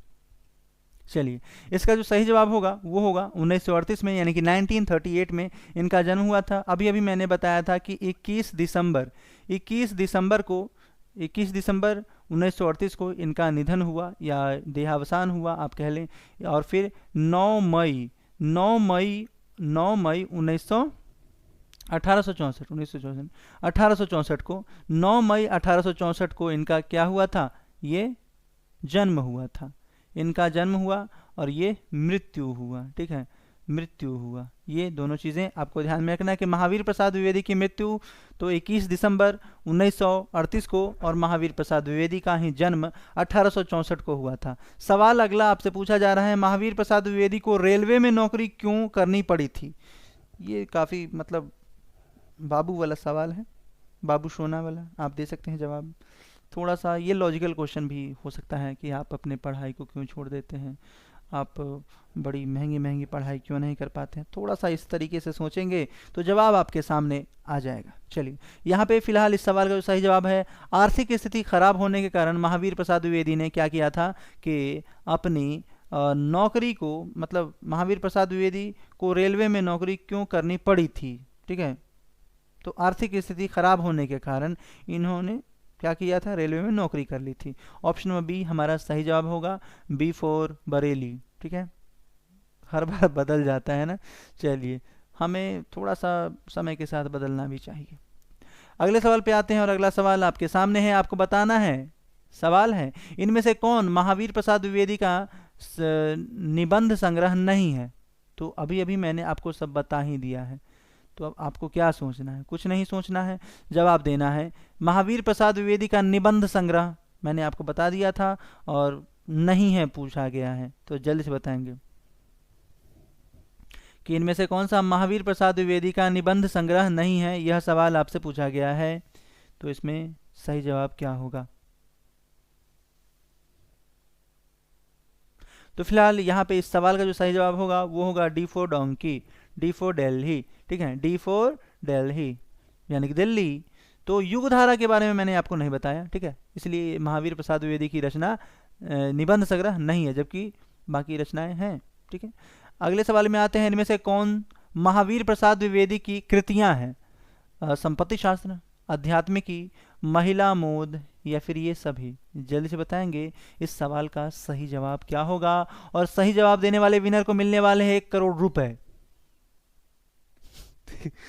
अब आप लोग इसे सच मत मान लीजिएगा, 1 करोड़ रुपए तो फिर मेरे पास नहीं है, अगर होते तो फिर मैं इससे बेहतर चीज़ों के साथ आपके बीच होता। ठीक है, तो चलिए सवाल का जवाब दीजिए, भावनाओं में मत बहिए। 1 करोड़ रुपए नहीं है मेरे पास जो कि मैं आपको दूं। चलिए, तो यहाँ पे इनमें से कौन महावीर प्रसाद द्विवेदी की कृतियां हैं? तो इस सवाल का जो सही जवाब होगा वो होगा ये सभी, यानी कि ऑप्शन नंबर डी के साथ चलना बेहतर समझेंगे। ये सेफ जोन है आपका। ठीक है, सेफ जोन, यदि ये सभी आप टिक लगा दिए तो समझिए कि आप होशियार हैं। ठीक है, संपत्ति शास्त्र है ही, आध्यात्मिकी है ही, महिला मोद भी महावीर प्रसाद द्विवेदी की ही कृतियों में या रचनाओं में शामिल है। ठीक है, अगले सवाल पे आते हैं और अगला सवाल आपके स्क्रीन पे आने वाला है और ये आ चुका है। अगला सवाल है आपके सामने, आपको बताना है इस सवाल का सही जवाब क्या होगा। किसने हिंदी गद्य को परिष्कृत, व्याकरण सम्मत और सामर्थ्यवान बनाया? यह आपको बताना है कि किसने हिंदी गद्य को परिष्कृत और व्याकरण सम्मत और साथ ही सामर्थ्यवान बनाया। विकल्प पहला है महावीर प्रसाद द्विवेदी, दूसरा है मन्नू भंडारी, तीसरा तुलसीदास, चौथा यशपाल। जल्दी से कोशिश करेंगे कि कम से कम इस सवाल का सही जवाब तो आप दे दें। चलिए कोशिश कीजिए, कोशिश करने वाले की कभी हार नहीं होती। जैसे कि अभी हम सभी कोशिश कर रहे हैं कि हमारा बीपीएससी 3.0 में सिलेक्शन हो जाए। तो सिलेक्शन पाने के लिए आपको इस क्लास में लगातार बने रहना है, और यदि आप चाहते हैं कि चीज़ें और बेहतर तरीके से आपको मिले तो इसमें जो लोग हैं शामिल, प्लीज़ आप सभी से रिक्वेस्ट है कि थोड़ा सा इस वीडियो को शेयर कीजिए ताकि आपके ज़्यादा से ज़्यादा मित्र इस क्लास को अटेंड कर पाएँ। ठीक है, और मुझे पॉजिटिव रिस्पांस मिले, दिखे कि आप लोगों को ये मेरी वीडियो जो कंटेंट मैं आपके बीच ला रहा हूँ आपको पसंद आ रही हैं, अच्छी लग रही हैं, समझ में आ रही हैं, ठीक है, तो और बेहतर मैं आपको करके आपके बीच कंटेंट लेके आऊँगा। फिलहाल सवाल पे आते हैं। सवाल आपसे पूछा गया है कि किसने हिंदी गद्य को परिष्कृत, व्याकरण सम्मत और सामर्थ्यवान बनाया। सवाल का जवाब क्या होगा यह आपको बताना था। फिलहाल इस सवाल का जो सही जवाब है वो महावीर प्रसाद द्विवेदी है। वाह, महावीर प्रसाद द्विवेदी।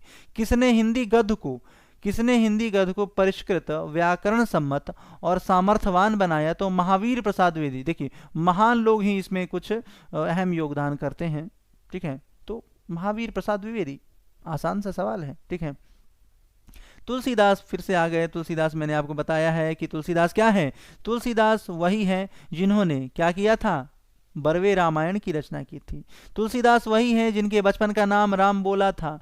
तुलसीदास वही हैं जिनके बचपन का नाम राम बोला और इनके पिता आत्माराम और माता हुलसी देवी थी। मैंने इनकी रचनाओं के बारे में भी बताया था कि रामचरितमानस जो इनकी रचना है वो काफ़ी चर्चा में रही और रामचरितमानस की रचना इन्होंने अवधी भाषा में किया, जबकि कवितावली और साथ ही विनय पत्रिका की रचना इन्होंने किया था व्रज भाषा में। ये आपके बीपीएससी 2.0 में पूछा गया था कि कवितावली और विनय पत्रिका की रचना तुलसीदास ने किस भाषा में की थी, तो व्रज भाषा में की थी। यह आपको ध्यान में रखना होगा, ठीक है। नहीं रखिएगा तो एक एक नंबर से रिजल्ट होता है या फिर एक नंबर से ही रिजल्ट नहीं होता है, ये बातें भी मैं आपको दोहरा दूं, ठीक है। फिलहाल इस सवाल का जो सही जवाब होगा वो होगा ए फॉर अमेरिका, ठीक है।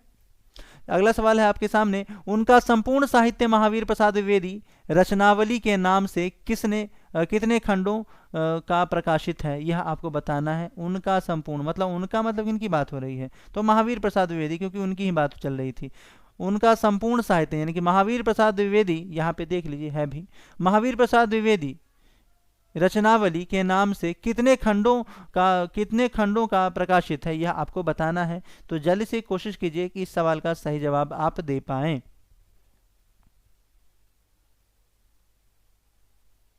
चलिए, मैं आशा करता हूं आप लोगों ने जवाब दे दिया होगा और अब जवाब मैं देने वाला हूं, आप सभी को जवाब दूंगा मैं।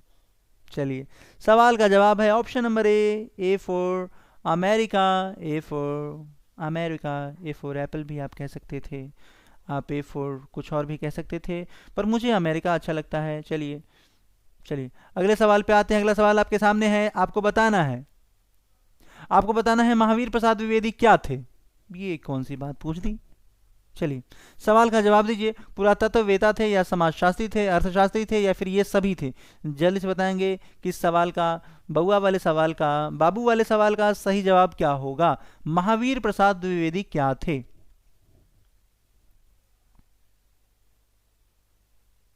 तो फिलहाल यहाँ पे सही जवाब जो होगा वो ऑप्शन नंबर डी के साथ जाना बेहतर है। ये पुरातत्ववेता के रूप में भी जाने जाते थे, समाजशास्त्री के रूप में भी जाने जाते थे, अर्थशास्त्री के रूप में भी ये जाने जाते थे। तीनों विकल्प आपका सही है, इसीलिए डी फॉर दिल्ली, यानी कि भारत की राजधानी दिल्ली कब बनी थी, क्या आप जानते हैं। कमेंट बॉक्स में ज़रूर लिखिएगा फ्रेंड्स कि भारत की राजधानी दिल्ली कब बनी और दिल्ली से पहले भारत की राजधानी क्या हुआ करती थी। चलिए अगले सवाल पे आते हैं। अगला सवाल आपके सामने है, महावीर प्रसाद द्विवेदी का जन्म किस जिले में हुआ था। लो, अब जिला पूछा है, बिलनौर, बलरामपुर, रायबरेली या गाजियाबाद। जल्दी से इस सवाल का सही जवाब दीजिए। ये सवाल काफ़ी आसान सा मुझे लग रहा है। चलिए, आपको कैसा लग रहा है ज़रूर बताइएगा कमेंट करके कि महावीर प्रसाद द्विवेदी का जन्म किस ज़िले में हुआ था। फिलहाल मैंने आपको ये बताया भी था, आपको याद होगा कि मैंने बताया था इनका जो जन्म हुआ था वो कहाँ हुआ था। तो इनका जन्म मैंने आपको बताया था कि इनका जन्म 9 मई में हुआ और 1938 में, सॉरी 1938 नहीं, 1964 में, ठीक है। फिर गलत मैं लिख रहा हूँ, साल 1964 नहीं था, 1864 था, ठीक है। 1864, थोड़ा सा ये पेन क्या करें, थोड़ा गलत चल देता है। 1864, 9 मई 1864 को इनका जन्म हुआ था और कहाँ हुआ था, दौलतपुर में हुआ था फ्रेंड्स। दौलत, मैंने बोला ना पेन आपका दिमाग खराब हो गया है। दौलतपुर में इनका जन्म हुआ था, 9 मई 1864 को हुआ था। अब ये दौलतपुर कहाँ पड़ता है, क्या आप जानते हैं? चलिए जान जाते हैं हम सभी लोग कि दौलतपुर गांव है, ये दौलतपुर गांव है। और ये दौलतपुर गांव कहाँ है? रायबरेली में। रायबरेली में। अब ये रायबरेली कहाँ है, आप लोग सभी कमेंट करके ज़रूर लिखेंगे। चलिए फिलहाल यहाँ पे सवाल का जवाब मिल गया क्या? रायबरेली, ये लीजिए सवाल का जवाब तो सामने है। ऑप्शन नंबर सी हमारा यानी कि थर्ड ऑप्शन सही होगा। यहाँ पे विकल्प थोड़ा उल्टा पुल्टा हो गया है, यानी कि थर्ड नंबर, चलिए थर्ड नंबर ऑप्शन ही हमारा सही है। ठीक है, आशा करते हैं आप लोग समझ गए होंगे। चलते हैं अगले सवाल पे और देखते हैं हमारे क्लास का अगला सवाल अब क्या आने वाला है। काफ़ी भयंकर सवाल। चलिए अगले कवि आपके सामने आ चुके हैं, पधार चुके हैं आपके सामने। सर्वेश्वर दयाल सक्सेना का जन्म कब हुआ, यह आपको बताना है। 1925 में, 1927 में, 1926 में या फिर 1923 में। इनका जन्म आपको बताना है कि जन्म वर्ष क्या है। सर्वेश्वर दयाल सक्सेना की बात अब हम करेंगे। सर्वेश्वर दयाल सक्सेना, क्योंकि महावीर प्रसाद द्विवेदी अब जा चुके हैं हमारे इस क्लास से। चलिए सर्वेश्वर दयाल सक्सेना का जन्म आपको बताना है कि कब हुआ था। चलिए यहाँ पे 1927 आपको ध्यान में रखना है कि 1927 में, यानी कि ऑप्शन नंबर बी हमारा जवाब सही होगा। बी फॉर बॉम्बे यहाँ पे सही होगा। और यहाँ पे यदि पूरी तिथि आपसे पूछ दे कि सर्वेश्वर दयाल सक्सेना की जो जन्म हुआ था 15 सितंबर 1937 को हुआ था। 15 सितंबर 15 SEPT 1937, ठीक है। 15 सितंबर 1937 को सर्वेश्वर दयाल सक्सेना का जन्म हुआ था, ठीक है। और यदि इनकी रचनाओं को लिखें तो रचना काफ़ी इंपॉर्टेंट चीज़ है आपके लिए, मतलब ग्लूकोज है। अब गर्मी आ चुकी है, ग्लूकोज पास में रखना ज़रूरी है हमारे लिए। ग्लूकोज ये है रचना, इनकी रचना। सबसे पहले हम रचनाओं को जानेंगे कि सर्वेश्वर दयाल सक्सेना की जो महत्वपूर्ण रचनाएं हैं उनको हम लिखते हैं। चलिए तो कुत्ते का मसीहा या कुत्तों का मसीहा, कुत्तों का मसीहा, कुत्तों का मसीहा आपको लिख लेना है कॉपी में। कुत्तों का मसीहा, ठीक है, कुत्तों का मसीहा, ठीक है। और उसके बाद खूंटियों पर टंगे लोग, खूंटियों पर टंगे लोग, ये आपका दूसरा हो गया। तीसरा आप लिख सकते हैं कुछ रंग कुछ गंध, कुछ रंग कुछ गंध, ठीक है, ये भी आप लिख सकते हैं। इनकी प्रमुख रचनाओं में सर्वेश्वर दयाल सक्सेना की जो रचनाएं हैं उनकी रचनाओं में शामिल है। कच्ची सड़क आप लिख सकते हैं, कच्ची सड़क, ठीक है, कच्ची सड़क आप लिख सकते हैं, सर्वेश्वर दयाल सक्सेना की रचनाओं में शामिल है। लड़ाई आप लिख सकते हैं, लड़ाई आप लिख सकते हैं, सर्वेश्वर दयाल सक्सेना की रचनाओं में लड़ाई भी शामिल है। काठ की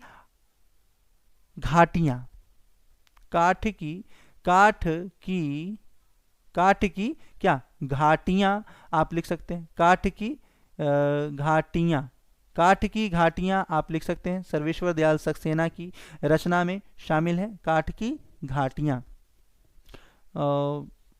और कुछ नहीं है, इत्यादि शामिल है, ठीक है, इत्यादि, ठीक है। तो सर्वेश्वर दयाल जो सक्सेना है उनकी जो रचनाएं हैं उनको याद रखना है आपको। सबसे पहले कि 15 सितंबर 1927 को सर्वेश्वर दयाल सक्सेना का जन्म हुआ और इनकी जो रचना थी वो थी कुत्तों का मसीहा, ठीक है, खूंटियों पर टंगे लोग, काफ़ी इंपॉर्टेंट मतलब इनकी रचनाएं हैं, ठीक है, इनको आप इग्नोर नहीं करेंगे। आपके BPSC 3.0 में इन रचनाओं में से जो रचनाएं मैं आपको करवा रहा हूं, रचनाओं से सवाल निश्चित रूप से आने हैं, ठीक है। तो आप इसे कॉपी में ज़रूर लिखें, या फिर वीडियो ही देख रहे हैं तो वीडियो को 2 बार 3 बार आप देखिए, आपको ये सारी चीज़ें याद हो जाएंगी, ठीक है। तो मैंने बताया रचना में कुत्तों का मसीहा, खूंटियों पर टंगे लोग, और फिर कुछ रंग कुछ गंध, फिर कच्ची सड़क, और फिर मैंने बताया लड़ाई, और फिर मैंने बताया काठ की घाटियां, और फिर ये लास्ट हुआ, ठीक है। तो ये सारी बातें आपको ध्यान में रखना है।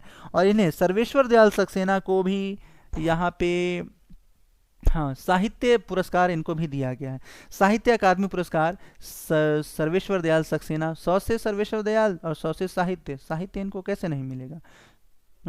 100 से इनका नाम है और इनको साहित्य नहीं मिलेगा, ऐसा कैसे हो सकता है। चलिए, इनको भी साहित्य अकादमी पुरस्कार दिया गया, खूंटियों पर टंगे लोग के लिए दिया गया। सवाल सुनिए, सवाल आपसे पूछा जा सकता है कि खूंटियों पर टंगे मतलब सर्वेश्वर दयाल सक्सेना को उपर्युक्त कविताओं या उपर्युक्त जो रचनाएं हैं उनमें से किस रचना के लिए सर्वेश्वर दयाल सक्सेना को साहित्य अकादमी पुरस्कार दिया गया। तो जवाब होगा खूंटियों पर टंगे लोग। खूंटियों पर टंगे लोग के लिए सर्वेश्वर दयाल सक्सेना को, टंगे लोग के लिए सर्वेश्वर दयाल सक्सेना को क्या दिया गया, पुरस्कार दिया गया, साहित्य अकादमी पुरस्कार। जैसा कि आप सभी जानते हैं ये इनकी रचना है, साहित्यिक रचना है, और मैंने आपको बताया है कि जो साहित्य अकादमी पुरस्कार दिया जाता है वह 22 भाषा, वैसी जो हमारी संविधान की 8वीं अनुसूची में वर्णित है, और 2 भाषाएं राजस्थानी और मतलब 2 भाषाएं और राजस्थानी और अंग्रेजी भाषा, यानी कि कुल मिलाकर के 24 भाषाओं में साहित्य अकादमी पुरस्कार दिया जाता है। साहित्य अकादमी पुरस्कार के लिए मैंने यह भी बताया है कि इसमें 1 लाख रुपए दिए जाते हैं। क्या दिए जाते हैं? 1 लाख रुपए दिए जाते हैं। मैंने अभी अभी आपको बताया 1 लाख रुपए, और साथ ही ताम्रपत्र दिया जाता है, यानी तांबे का एक पत्र दिया जाता है। ठीक है, आशा करते हैं आप अब इस बात को समझ गए होंगे। चलते हैं अगले सवाल पे। सर्वेश्वर दयाल सक्सेना यहाँ से क्लियर हुआ। इनका जन्म और मृत्यु, चलिए मृत्यु मैंने आपको नहीं बताया, मृत्यु भी आपको मैं बता दूं कि मृत्यु जो हुआ था सर्वेश्वर दयाल सक्सेना की मृत्यु वो 23 सितंबर 1983 में हुआ था। 23 सितंबर 1983 में सर्वेश्वर दयाल सक्सेना का मृत्यु हुआ था। यह बात भी आपको ध्यान में रखना है। और जन्म 15 सितंबर 1927 को हुआ था। इन दोनों बातों को भी आप ध्यान में रख सकते हैं। आशा करते हैं सर्वेश्वर दयाल सक्सेना आपको यहाँ पे क्लियर हो गए होंगे। चलिए, सर्वेश्वर दयाल सक्सेना का जन्म किस जिले में हुआ था यह आपको बताना है। जल्दी से इस सवाल का सही जवाब दीजिए कि क्या होगा इस सवाल का सही जवाब। सर्वेश्वर दयाल सक्सेना का जन्म किस जिले में हुआ था यह आपको बताना है।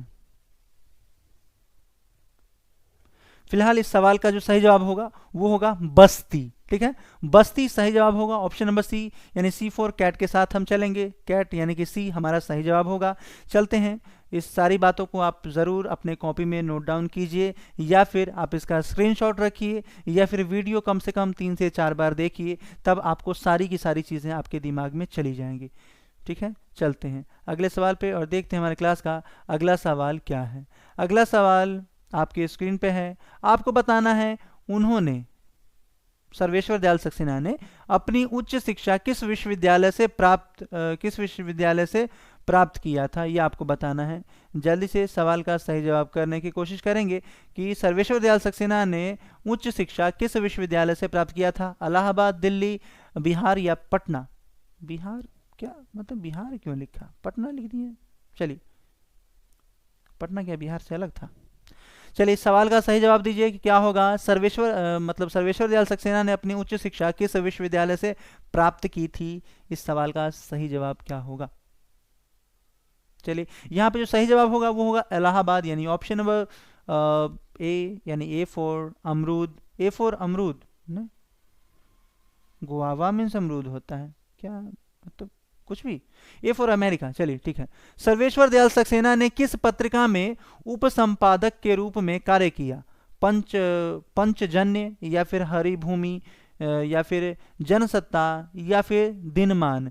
जल्दी से सवाल का सही जवाब देने की कोशिश करेंगे। सर्वेश्वर दयाल सक्सेना ने किस पत्रिका में उपसंपादक के रूप में कार्य किया था, यह आपको बताना है।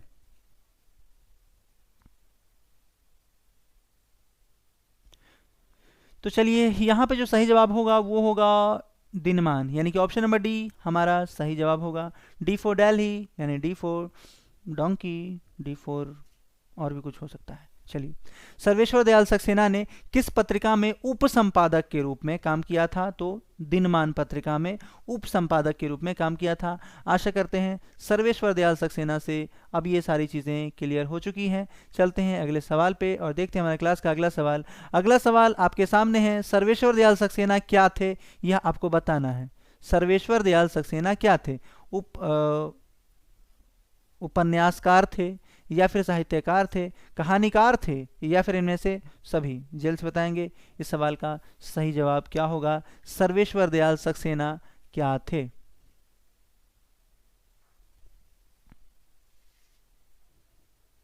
तो फिलहाल जल्दी कोशिश करेंगे सही जवाब देने की। चलिए, साहित्यकार ऑप्शन नंबर बी हमारा सही जवाब होगा।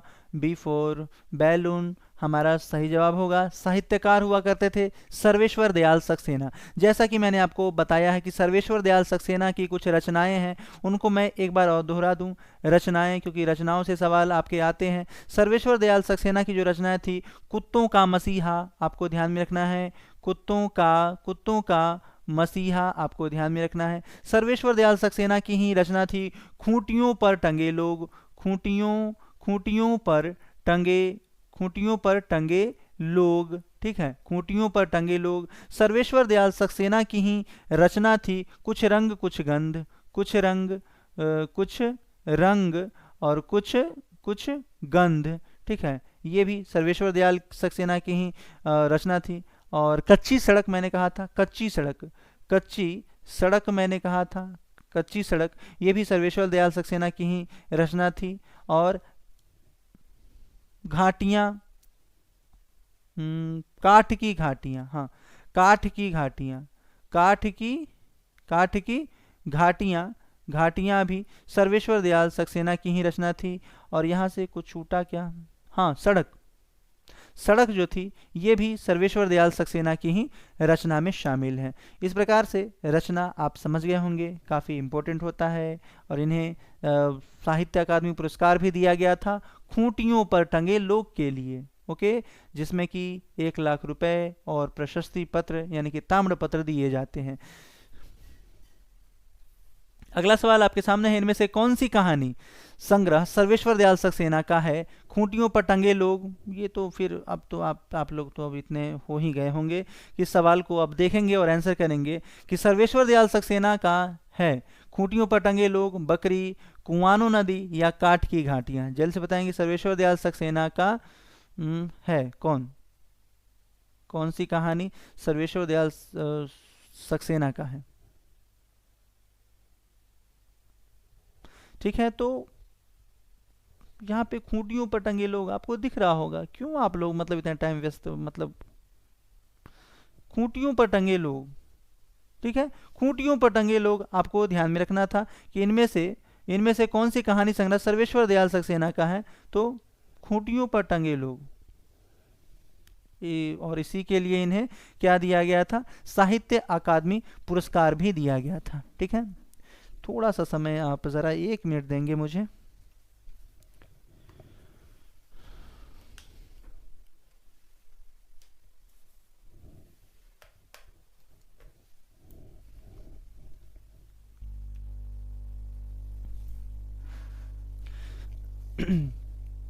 चलिए, तो सवाल था कि इनमें से कौन सी कहानी संग्रह सर्वेश्वर दयाल सक्सेना का है? तो खूंटियों पर टंगे लोग सर्वेश्वर दयाल सक्सेना का है कहानी संग्रह।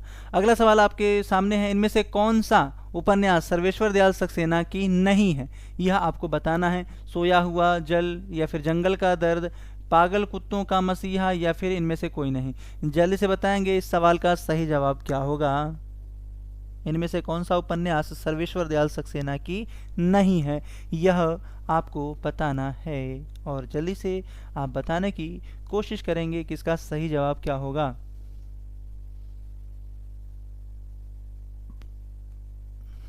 तो चलिए, इस सवाल का सही जवाब होगा जंगल का दर्द। आपको ध्यान में रखना है जंगल का दर्द। अब जंगल का दर्द से हमें क्या मतलब है? सर्वेश्वर दयाल को क्या मतलब है जंगल का दर्द? ठीक है, तो चलते हैं। इस सवाल का सही जवाब बी फॉर बॉम्बे। इस सवाल का सही जवाब ए फॉर अमेरिका। तो चलते हैं अगले सवाल पे और देखते हैं हमारे क्लास का अगला सवाल क्या है।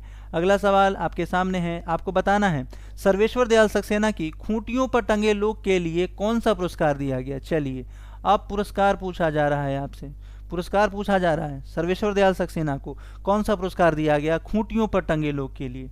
तो आप क्या देरी करनी है, मैंने आपको बता रखा है। साहित्य अकादमी पुरस्कार, सरस्वती सम्मान, पांडेपति पुरस्कार, या फिर मूर्ति देवी पुरस्कार। ये पुरस्कार कौन सा पुरस्कार है यार, मैंने क्या लिख दिया। चलिए, अब टाइपिंग करने में भी ना आपको नहीं पता फ्रेंड्स कि इस जो कंटेंट है ना उसको, इस कंटेंट को बनाने के लिए, लिखने के लिए कितनी मेहनत की है मैंने। तो प्लीज़ आप लोग थोड़ा सा समझिए बातों को, ठीक है। तो इस सवाल का जो सही जवाब होगा, खूंटियों पर टंगे लोग के लिए साहित्य अकादमी पुरस्कार दिया गया था सर्वेश्वर दयाल सक्सेना को, जिसमें 1 लाख रुपए दिए जाते हैं और साथ में ताम्रपत्र दिया जाता है जो विजेता होते हैं, ठीक है। अगला सवाल आपके सामने है, सर्वेश्वर दयाल सक्सेना का कौन सा बाल साहित्य है, यह आपको बताना है। काठ की घंटियां या घाटियां, हाँ घाटियां, या फिर कचरे और परखें, या फिर चर्चे और परखें, क्या है मतलब मुझे दिखता भी नहीं है क्या।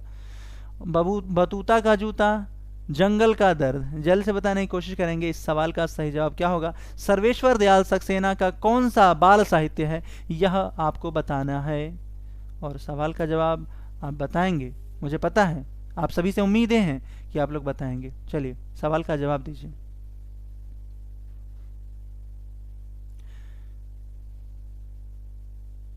तो फ्रेंड्स, सवाल था सर्वेश्वर दयाल सक्सेना का कौन सा बाल साहित्य है। इस सवाल का जो सही जवाब होगा वो क्या होगा, बतूता का जूता, ठीक है। बतूता का जूता इस सवाल का सही जवाब होगा, यानी कि ऑप्शन नंबर 3, यानी कि सी फॉर कैट होता है, यहाँ पे ए फॉर एप्पल होता है। चलिए अगले सवाल पे चलते हैं और अगला सवाल देखते हैं कि क्या है। अगला सवाल आपके सामने है, इनका निधन कब हुआ था, मतलब सर्वेश्वर दयाल सक्सेना की बात हो रही है, ठीक है। सर्वेश्वर दयाल सक्सेना का निधन कब हुआ था यह आपको बताना है, ठीक है। मैंने आपको जन्म और निधन दोनों बता दिया था, इसीलिए जल्दी से कोशिश करेंगे सवाल का जवाब सही से देने की। चलिए इस सवाल का सही जवाब होगा 1983 में इनका निधन हुआ था, यानी कि 1983 में, 1983 में। पूरी तिथि मैंने आपको बताई थी 23 सितंबर 1983 में, 23 सितंबर 1983 में इनका निधन यानी कि मृत्यु हुआ था। और जन्म की बात यदि कहा जाए तो 15 सितंबर में इनका जन्म हुआ था। सितंबर महीना मिल रहा है, क्या बात है। सितंबर में ही इनका मृत्यु हुआ है और सितंबर में ही जन्म हुआ है, वाह। 56 वर्ष की उम्र में ये क्या हुए, स्वर्ग सिधार गए, 16 ईयर्स ओल्ड। चलिए तो 1983 इनका जो जन्म स्थान है, और मैंने बताया जन्म स्थान निधन की तिथि है इनका 23 सितंबर 1983 में ये मर गए। जन्म की बात करें तो 15 सितंबर में इनका जन्म हुआ, 15 सितंबर 1927 में। 15 सितंबर 1927 में सर्वेश्वर दयाल सक्सेना का जन्म हुआ था। सवाल अगला है, यशपाल का जन्म कब हुआ था, यह आपको बताना है। यशपाल, अब अगले जो हैं ये कवि आ चुके हैं आपके समक्ष, यशपाल। जल्दी से कोशिश करेंगे इस सवाल का सही जवाब देने का। यशपाल का जन्म कब हुआ था। चलिए इस सवाल का सही जवाब 1903 में हुआ था, यानी ऑप्शन नंबर बी हमारा सही जवाब होगा। ऑप्शन नंबर बी, यशपाल का जन्म 1903 में हुआ था और ये इनकी मृत्यु 1903। पूरी तिथि आप लिख लीजिए कि दिसंबर DEC क्या होगा, मुझे दिसंबर लिखना भी नहीं आ रहा है, क्या बात है, मजाक कर रहा हूँ। दिसंबर 1903 में इनका जो है ये हुआ था, जन्म हुआ था। और वैसे इसमें चौंकने वाली बात तो है, दिसंबर लिखने नहीं आएगा मुझे। आपको दिसंबर लिखने आता है, कमेंट करके लिखिए तो दिसंबर कैसे लिखते हैं। चलिए दिसंबर 1903 में इनका क्या हुआ था, जन्म हुआ था। और दिसंबर 1903 में इनका जन्म हुआ सर यशपाल का, ठीक है। हुआ तो हुआ, कहाँ हुआ ये जरूरी है। फिरोजापुर छावनी पंजाब में हुआ था, ठीक है। फिरोजापुर छावनी पंजाब में इनका जन्म हुआ। फिरोजापुर छावनी पंजाब में इनका जन्म हुआ, ध्यान में रखेंगे। और साथ ही आपको यह जो यशपाल इनकी कुछ रचनाएं हैं, रचनाओं को मैं नहीं छोड़ने वाला, क्योंकि यहाँ से सवाल आपके आते हैं, मैं कितनी बार बोलूँ, रचना बहुत ज़रूरी है। जो इनकी कुछ रचनाएं हैं वो है धर्मयुद्ध, ठीक है। सर्वेश्वर दयाल सक्सेना, यशपाल हैं, सर्वेश्वर दयाल नहीं है, यशपाल। धर्मयुद्ध आपको ध्यान में रखना है, धर्मयुद्ध, ठीक है। धर्म के लिए युद्ध अभी हम लोग भी कर रहे थे, वो जो अयोध्या में राम मंदिर बना, अब सब लोग आपस में जो हिंदू हैं मुस्लिम हैं, मतलब ये सब क्या हो रहा था पता नहीं, ये सब पॉलिटिकल मामला है क्या, इसमें मैं नहीं पढ़ना चाहूँगा। चलिए, धर्म युद्ध, आपको इनकी जो रचनाएं हैं ना, फिलहाल हम तो फिर राम के पुजारी हैं, हिंदू हैं, तो फिर क्या बात है। चलिए, जय श्री राम। तो धर्म युद्ध जो है इनकी रचना, मतलब यशपाल का जो जन्म हुआ, आप सभी लोग हिंदू हैं जय श्री राम लिखिए, हिंदू नहीं है फिर भी जय श्री राम लिखिए, क्योंकि हम सभी हिंदुत्व देश में रह रहे हैं, ठीक है, हम भारत में रह रहे हैं, ठीक है, हम भारतीय हैं, हिंदू मुस्लिम बात की बात है। चलिए, सवाल हमारे सामने था, सवाल तो हम देख चुके हैं, सवाल छोड़िए, हम रचना देख रहे थे। धर्म युद्ध, धर्म युद्ध में मैंने कहा कि इनकी पहली रचना के रूप में आपको याद रखना है पिंजड़े की उड़ान, पिंजड़े की उड़ान, पिंजड़े की उड़ान आपको ध्यान में रखना है, पिंजड़े की उड़ान, ठीक है। आपको यह भी ध्यान में रखना है ज्ञान दान, ठीक है, ज्ञान दान भी आपको ध्यान में रखना है, ज्ञान दान, ठीक है। भस्मावृत आपको ध्यान में रखना है, भस्मावृत आपको ध्यान में रखना है, भस्मावृत इनकी रचनाएं हैं, भस्मावृत। और भस्मावृत चिंगारी, ये पूरा इनका नाम भस्मावृत ही नहीं है, हाँ भस्मावृत चिंगारी है, ठीक है, भस्मावृत चिंगारी इनका जो पूरा नाम है रचना का वो है भस्मावृत चिंगारी।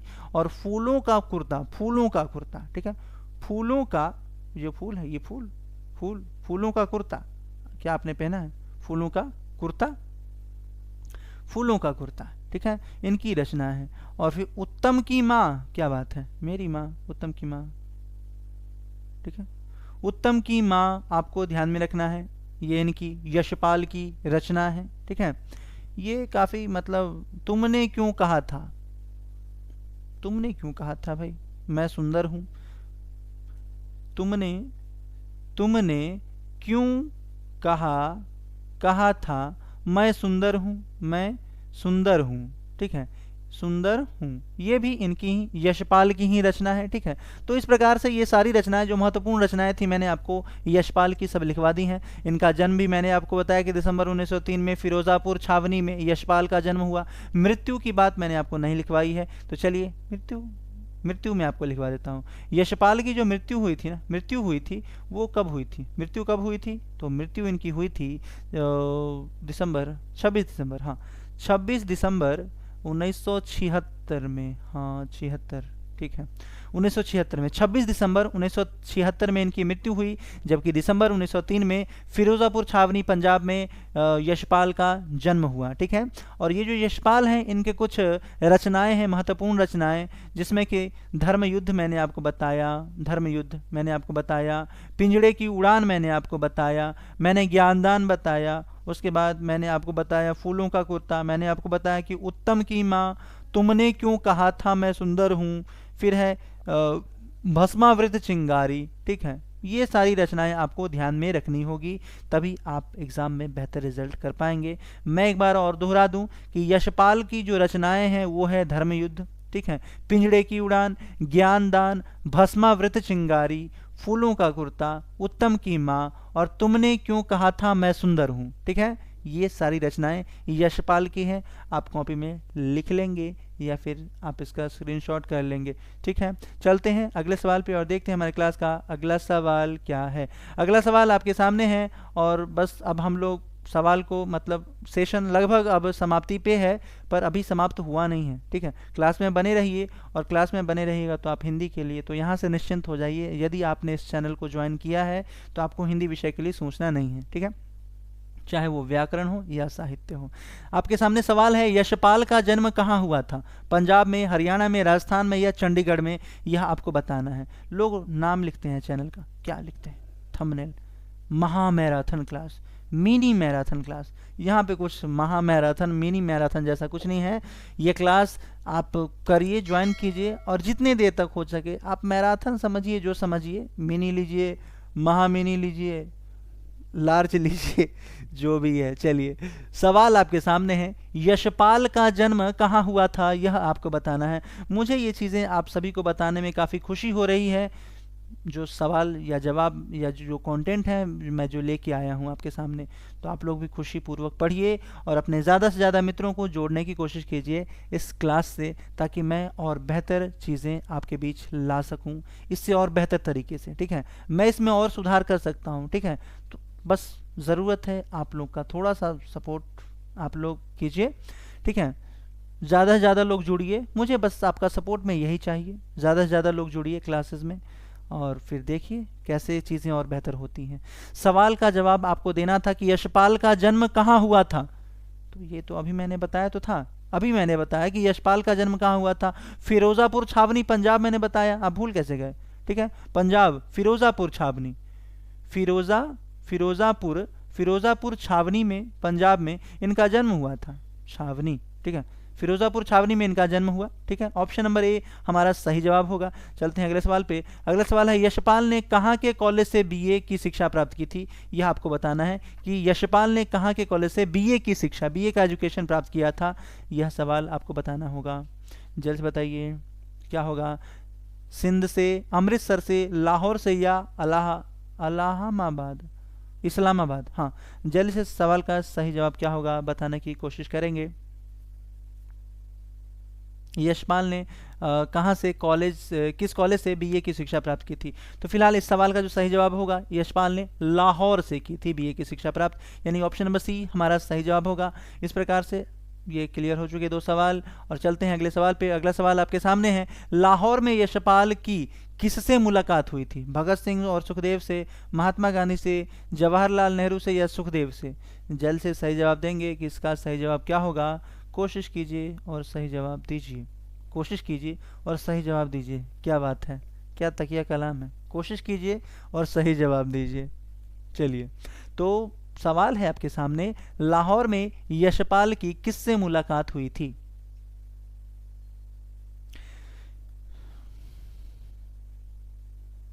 यदि आपको सेशन पसंद आता है तो सेशन को आप लाइक कर सकते हैं और चैनल को सब्सक्राइब कर सकते हैं यदि अभी तक आपने नहीं किया है तो। ठीक है, चलिए सवाल का जो सही जवाब होगा उस पे आते हैं। भगत सिंह और सुखदेव, ऑप्शन नंबर फर्स्ट यानी कि ऑप्शन नंबर ए हमारा सही जवाब होगा। A for Apple, Apple mobile, आप ए फॉर अमेरिका कह सकते हैं। चलिए, जो मुझे पसंद है अमेरिका, ए फॉर अमेरिका। अगला सवाल है आपके सामने, इनमें से कौन सी यशपाल की कहानी संग्रह है। पिंजड़े की उड़ान, एक प्लेट सैलाब, लड़ाई या फिर मैं हार गई। जल्दी से बताएंगे इस सवाल का सही जवाब क्या होगा कि इनमें से कौन सी यशपाल की कहानी संग्रह है।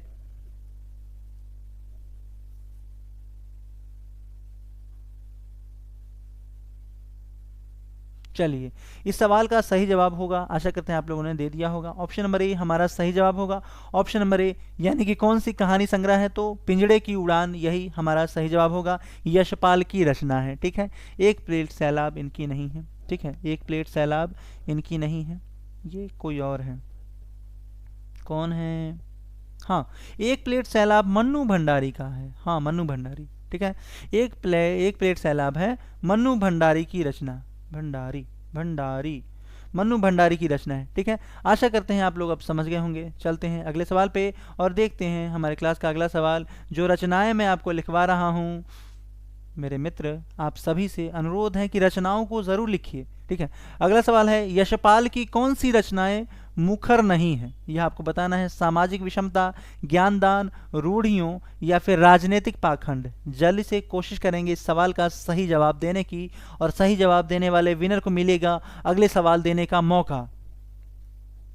कितना अच्छा है ना उपहार, ऐसा उपहार आपको कहीं और मिलने वाला नहीं है, इसी चैनल पे मिलता है। ठीक है, चलिए सवाल है, यशपाल की कौन सी रचना मुखर नहीं है। चलिए, सवाल का सही जवाब होगा सामाजिक विषमता।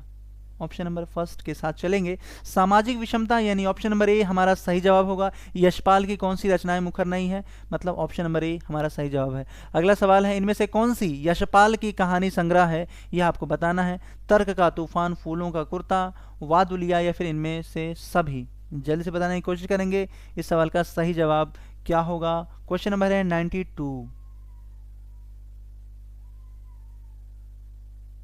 तो चलिए इस सवाल का सही जवाब जो होगा वो होगा, क्या होगा जल्दी से बताइए। चलिए इस सवाल का सही जवाब है ऑप्शन नंबर डी। डी के साथ चलना पसंद करेंगे। कौन सी रचना यशपाल की कहानी संग्रह में शामिल है? तो तर्क का तूफान शामिल है, फूलों का कुर्ता शामिल है, वादुलिया शामिल है। ठीक है, यानी कि इनमें से सभी के साथ चलना पसंद करेंगे, यही सेफ जोन है। अगले सवाल पे आते हैं और देखते हैं हमारे क्लास का अगला सवाल क्या है। अगला सवाल आपके सामने है, यशपाल के कौन से उपन्यास में भारत विभाजन का मार्मिक दस्तावेज वर्णित है? भारत विभाजन का, वाह, जल्द से बताएंगे, ये काफ़ी इंपॉर्टेंट होगा। फिर भारत विभाजन का मार्मिक दस्तावेज वर्णित है, कौन सा उपन्यास है यशपाल का?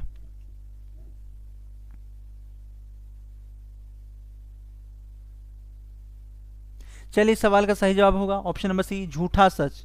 सी for Chennai, C for cat.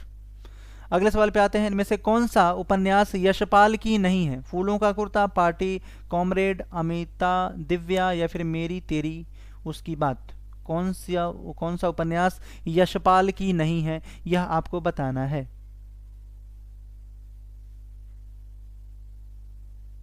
तो फ्रेंड्स यहाँ पे जो फूलों का कुर्ता है ना, यही है चोर, पकड़िए। तो कौन सा उपन्यास यहाँ पे यशपाल की नहीं है? तो फूलों का कुर्ता, ऑप्शन नंबर ए के साथ चलना पसंद करेंगे। चलते हैं अगले सवाल पे और देखते हैं हमारे क्लास का अगला सवाल क्या है।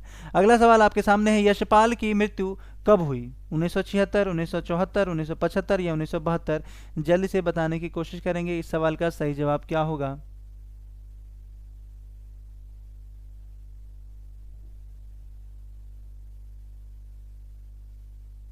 तो फ्रेंड्स यहाँ पे 1976 आपको ध्यान में रखना है, 1976, 1976। ठीक है, चलते हैं अगले सवाल पे। मनु भंडारी का जन्म कब हुआ? अब बात मनु भंडारी की आ गई। अगले जो कवि हैं आपके सामने, मनु भंडारी की बात करें तो इनकी सवाल पूछा गया है कि जन्म कब हुआ।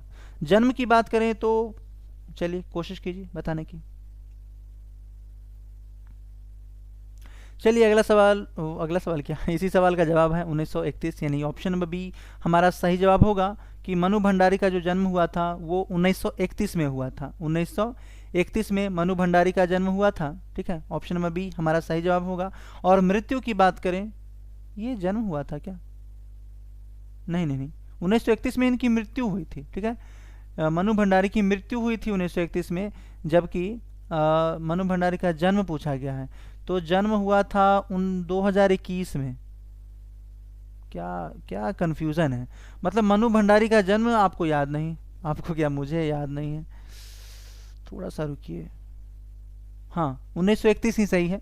मनु भंडारी का जो जन्म हुआ था वो 1931 में ही हुआ था। ठीक है, 1931 ध्यान में रखेंगे, 1931 में इनका जन्म हुआ था। ठीक, अगले सवाल पे आते हैं और अगला सवाल पे आने से पहले मैं आपको बता दूं कि इनकी जो रचनाएं हैं, महत्वपूर्ण रचना, उपन्यास, वो आपका बंटी। ठीक है, आपका बंटी रचना, मनु भंडारी की रचना मैं आपको लिखवा दूं, रचना है आपका बंटी। आपका बंटी आपको ध्यान में रखना है, आपका बंटी। उसके बाद मनु भंडारी की ही रचना है एक प्लेट में सैलाब, एक प्लेट सैलाब। ठीक है, एक प्लेट सैलाब आपको ध्यान में रखना है, एक प्लेट सैलाब, एक प्लेट सैलाब मनु भंडारी की ही रचना है। ठीक है, उसके बाद श्रेष्ठ कहानियाँ भी आपको ध्यान में रखना है, श्रेष्ठ कहानियाँ। ठीक है, श्रेष्ठ कहानियाँ भी मनु भंडारी की ही रचना है। आँखों देखा झूठ भी, आँखों देखा झूठ, आँखों देखा झूठ भी मनु भंडारी की ही, आँखों देखा झूठ मनु भंडारी की ही रचना है, यह भी आपको ध्यान में रखना है।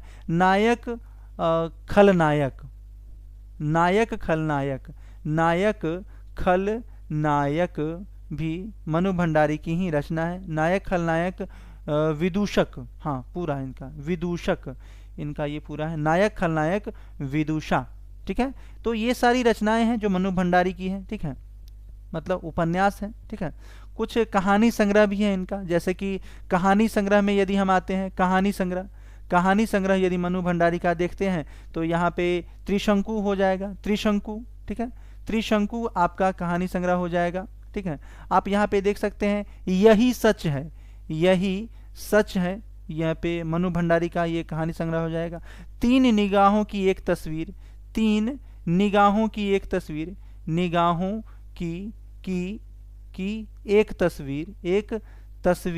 तस्वीर ये भी आपका इसकी मतलब मनु भंडारी की ही कहानी संग्रह में आ जाएगी। ठीक है, श्रेष्ठ कहानियाँ, आंखों देखा झूठ, नायक, खलनायक, विदूषक, ये कहानी संग्रह है। ठीक है, और यही सारी बातें हैं इनकी मनु भंडारी के बारे में। ठीक है, 2021 में इनकी मृत्यु हुई थी। हाँ, ध्यान में आया, 2021 में मनु भंडारी की मृत्यु हो गई थी। अब मनु भंडारी कैसे दिखते हैं, कौन है, ये सारी बातें मैंने अभी पहले वीडियो में ही आपको करवाई हैं। यदि आपने उसे देखा है तो, नहीं देखा है तो देख लीजिए। ठीक है, वहाँ पे आपको सारी बातें पहले से ही क्लियर हो चुकी हैं, करवा चुकी हैं मैंने। अब अगला सवाल आपके सामने है। अगला सवाल है कि मनु भंडारी, सवाल है अगला, मनु भंडारी का जन्म कहाँ हुआ था, यह आपको बताना है। मनु भंडारी का जन्म कहाँ हुआ था, इस सवाल का जवाब दीजिए। तो चलिए, इस सवाल का सही जवाब होगा मध्य प्रदेश में मनु भंडारी का जन्म हुआ था। ऑप्शन नंबर डी हमारा सही जवाब होगा। अगला सवाल है, मनु भंडारी का संबंध किस जिले से है, जल्द से बताइए किस जिले से संबंध है मनु भंडारी का। ठीक है, मनु भंडारी का संबंध किस जिले से रहा, तो मंदसौर जिला आपको ध्यान में रखना है। ऑप्शन नंबर सी के साथ चलेंगे। चलते हैं अगले सवाल पे और देखते हैं हमारे क्लास का अगला सवाल। ये वीडियो मैंने सोचा कि लंबा ना हो, पर क्या करें, अब सवाल भी तो करना था ना, छोड़ तो नहीं सकते ना, तो थोड़ा सा लंबा हो गया, पर चलिए, अभी तो एग्जाम्स भी हैं आपके। मनु भंडारी ने किस विषय से एमए किया था, यह आपको बताना है। हिंदी, फारसी, अंग्रेजी या उर्दू।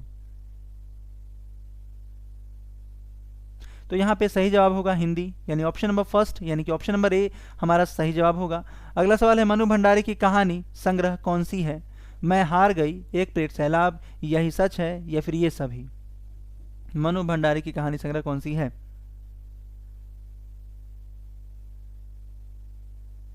ठीक है, इस सवाल का सही जवाब ऑप्शन नंबर डी होगा, यानी डी फॉर डॉगी या डी फॉर डोंकी।